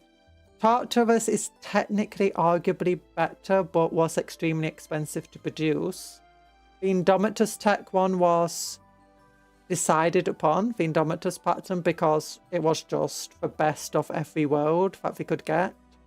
Saturn was definitely big and bulky, but it was just so impractical and expensive that it just wasn't worthwhile. But we've got Hammerfall bunkers. The Impulsor tech that we have now is just a lot better. Some of the guns are also better, arguably now, like some of the bolt gun tech has improved significantly. Especially with Carl being allowed to produce a heavy bolt rifle and stuff like that. And the last Fusil. And the cool last cannons that you now get on like the Executioners and stuff. I'm not stinky, but hi Bob and hi Fuon. Hot take, vehicles are lame. I like the Indomitus vehicles. I know a lot of people don't. The Primaris vehicles. And also you got these Dreadnoughts, the Redemptor Dreadnoughts, which are arguably better. Before then though, the Great Crusade tech was just so much better. Like in terms of they had disintegration weapons. We still don't have any disintegration weapons. We do, Volkite weapons are very slowly making a return. Cataphracti was preferred for its durability, but it had its downsides.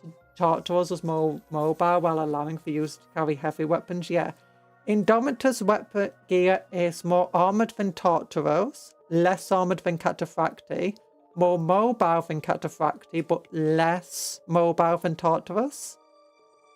And it was decided that was the best one. It was also very cheap to produce compared to the other ones as well. Same goes for the Mark armors that came after. So there's some stuff where it's definitely gotten better. It's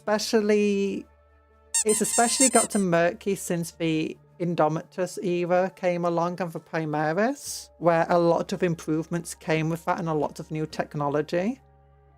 That being said, the anti-grav technology that the Primaris vehicles use is not as good as the anti-grav technology that was being used in the Great Crusades. But that being said, the anti-grav technology in the Great Crusades was incredibly rare. Disintegration weapons were being used in the Great Crusade, which are just generally better than pretty much everything else. But they were again incredibly rare. You had access to some incredible plasma technology that was quite rare back then, but actually there's been marked improvement in basic plasma technology in the last 200-300 years. There's also been a marked improvement in motor technology over the past 5,000 years. So while mostly it does go backwards over time, every so often tech priests are allowed to innovate, and when they do, technology makes a significant jump. Volkite technology is a lot rarer now, but it is slowly making a comeback. So it swings and roundabouts, a lot of it. Until recently, Great Crusade tech was just generally better though. Similarly, like for Predators and stuff. Oh no, there were some improvements, like the Razorback came out after the Great Crusade and was just a much better platform for transporting and being on the front lines than the Rhino. So it's, yeah. Still funny, Chaos Legions have better Termi miniatures when they're supposed to be living on scrap. I don't know, I really like the new modern Terminator miniature. For both of them. Well, not all of it. Like the Black Legion Terminators are definitely not living on scrap. They're getting the premium stuff from like the Dark Mechanicum and all that stuff. But yeah. Oh yeah, one of the big things is that Lehman Russes now are better equipped and armoured. It didn't used to be that way. It used to be that Lehman Russes, other than a few patterns of Lehman Russ on certain planets, they were just generally worse than the Great Crusade variants that were around. And the same goes with Baneblades and pretty much all Imperial vehicles. But the law's been changed. So Lehman Russes aren't necessarily better or worse now, they're just different. They're not quite as tough as they used to be, not quite as reliable, but they are far more modular, have far more weapon options, and have far more firepower, and they're also much cheaper to produce. And some of the variants of Lehman Russ around at the moment are the exact same variants that are around for Horus Heresy. And you find a lot of that. You find a lot of what the Imperium uses now is just cheaper, more efficient versions of what the Heresy had. The Great Crusade. And that's just generally meant to represent that the Imperium in the height of the Great Crusade was wealthy. It had all the money and resources it needed. All of the time. But the Imperium after the Great Crusade was impoverished and was forced to cheap out on everything. A lot of that tech has been lost, especially when it comes to Titan and Knight tech. But that being said, with the release of the Imperial Knights, that's kind of reversed. Like the Imperial Knights Codex and stuff. You now get Imperial Knights all mass-produced. They can be repaired quite easily. But there is generally some stuff where it is definitely worse. Again, disintegration rifles, Volkite weapons, The armor that the Solar Auxilia used. Lehman Rust does miss its flare shields from Heresy. Yeah. Still. So there's just a lot of things. I do think that the Crusade era Dreadnoughts were flat out better, but Redemptors are up there too. Oh yeah, so the Crusade era Dreadnoughts had one glaring issue, and this was true, especially with the Leviathan Dreadnought, in which effectively turned the pilot into a battery. It wasn't a life support mechanism, it was a battery.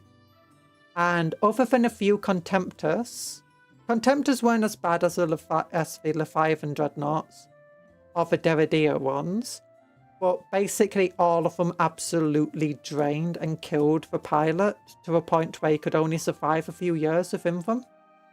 The Contemptor, you could live quite a long time with it, and certain pilots were pretty much just immortal. The box Dreadnought that came out afterwards, though, effectively made you immortal. You wouldn't die of old age with it. So it was worse in a lot of respects. It was worse in pretty much every respect compared to the Contemptor. Except you were guaranteed to basically live forever as long as nothing killed you.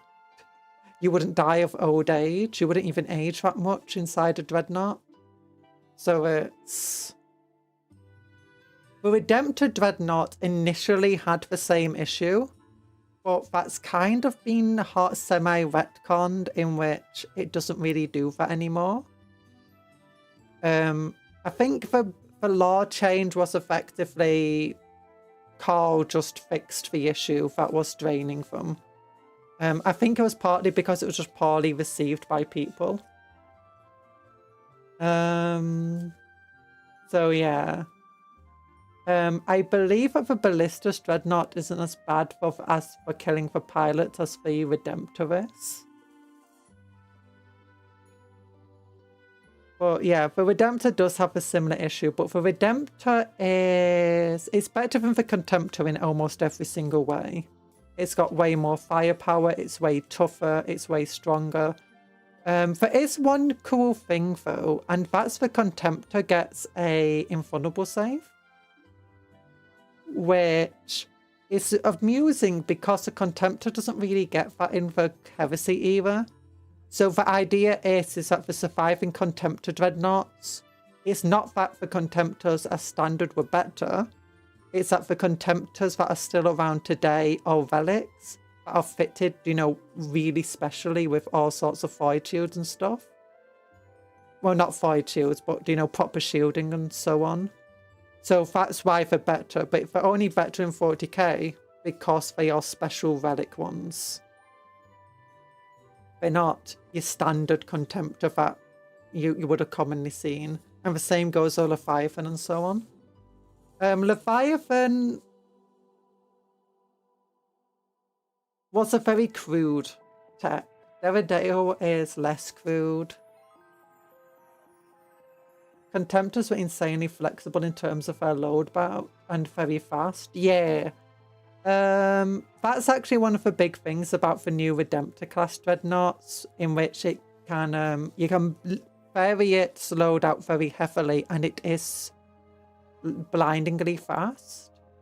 Because that was one of the standard things in like the lore when the Primaris stuff came out, in which there's a lot of comment about how fast the new Primaris were in both the troops and the vehicles. It's arguable that the Contemptors were still better, because I think, like, even back in the Heresy, the Contemptors were still considered kind of better than the Derridio and the Leviathan Dreads. Like, sure, they're not as big, they don't have the same amount of firepower on them, but they're just so much more flexible, fast, and they don't kill you.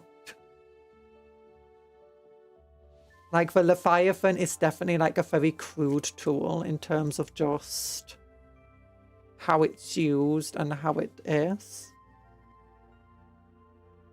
The Land Raiders of today are arguably, of the 40k universe, are arguably better than the ones of the Great Crusade. Well, that's because, again, the Land Raider hadn't been finished by the time of the Horus Heresy. It only got finished and made into its perfect thing by the time of its ending. Same with the land speeders. The land speeders were better than the land speeders of the 30k. Well, most of them. There's a few exceptions, and these are like special Dark Age tech that mostly only the Dark Angels used and the Custodes. But they're extremely rare. Like anything of the 30k either, you can say there was something better, but it was extremely rare specialized stuff that wasn't mass produced for the most part. Land Raider bought Spartan. I do love the Spartan, but it is arguably worse than the Land Raider, in which it's again, it's a lot of this thing of the 40k era stuff. It's just a more efficient model.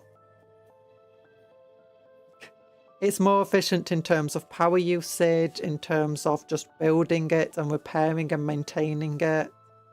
And that's just... Well, the Spartan is very cool. My chicken or my rice might be cool enough to dice up. Ooh, I had a bit earlier to curb the hunger pains. Oh, nice. Wait, don't you dice it? Oh no, you don't dice it up before cooking it. Yeah, that's silly. I was thinking about how I usually use cooked chicken in most of my meals, so it's pre-cooked. So then I dice it up and throw it into food by just basically heating it up, slightly searing it, because it adds to the flavour. The biggest problem is that when you go from Legion to chapter size, you lose a lot of ability to maintain specialized gear. Yeah, that was one of the issues. And the other issue, it's just like a standard thing across the entire Imperium, from Guardsmen to Titans to Knights. They lost the resources. Everywhere was effectively Imperium post-Heresy, especially considering it went from one crisis to the next, was in financial ruin. It was in an economic collapse. Every planet was having to basically fight for itself. So everyone everywhere had to make cutbacks. And there's only been 2 times really since then where the Imperium decided to get its head out of its butt and, you know, make use of the fact that it's now got a more solid system again and its finances are recovering. It's no longer in austerity. One is the Lord Macarius, I think his name was. His crusade, in which a lot of technological innovation came about back then. And the other is the Indomitus Crusade. Use raw chicken when you don't have to. No, don't do sushi chicken. Good tip is to poach them in broth or flavored water.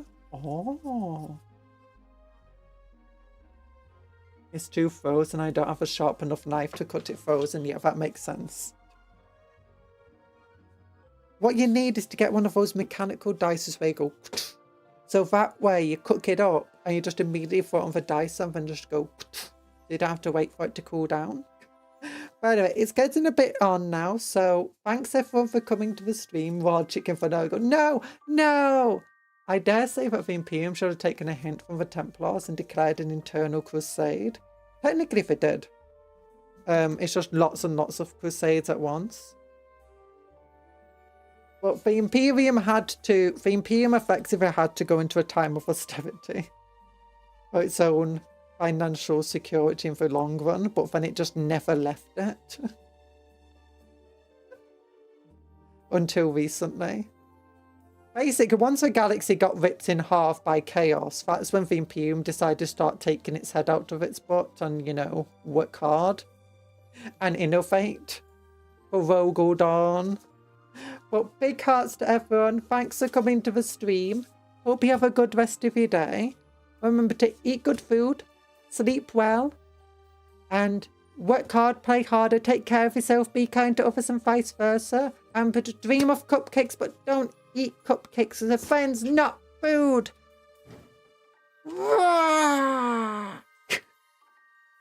Oh gosh, my throat's gone. Whee!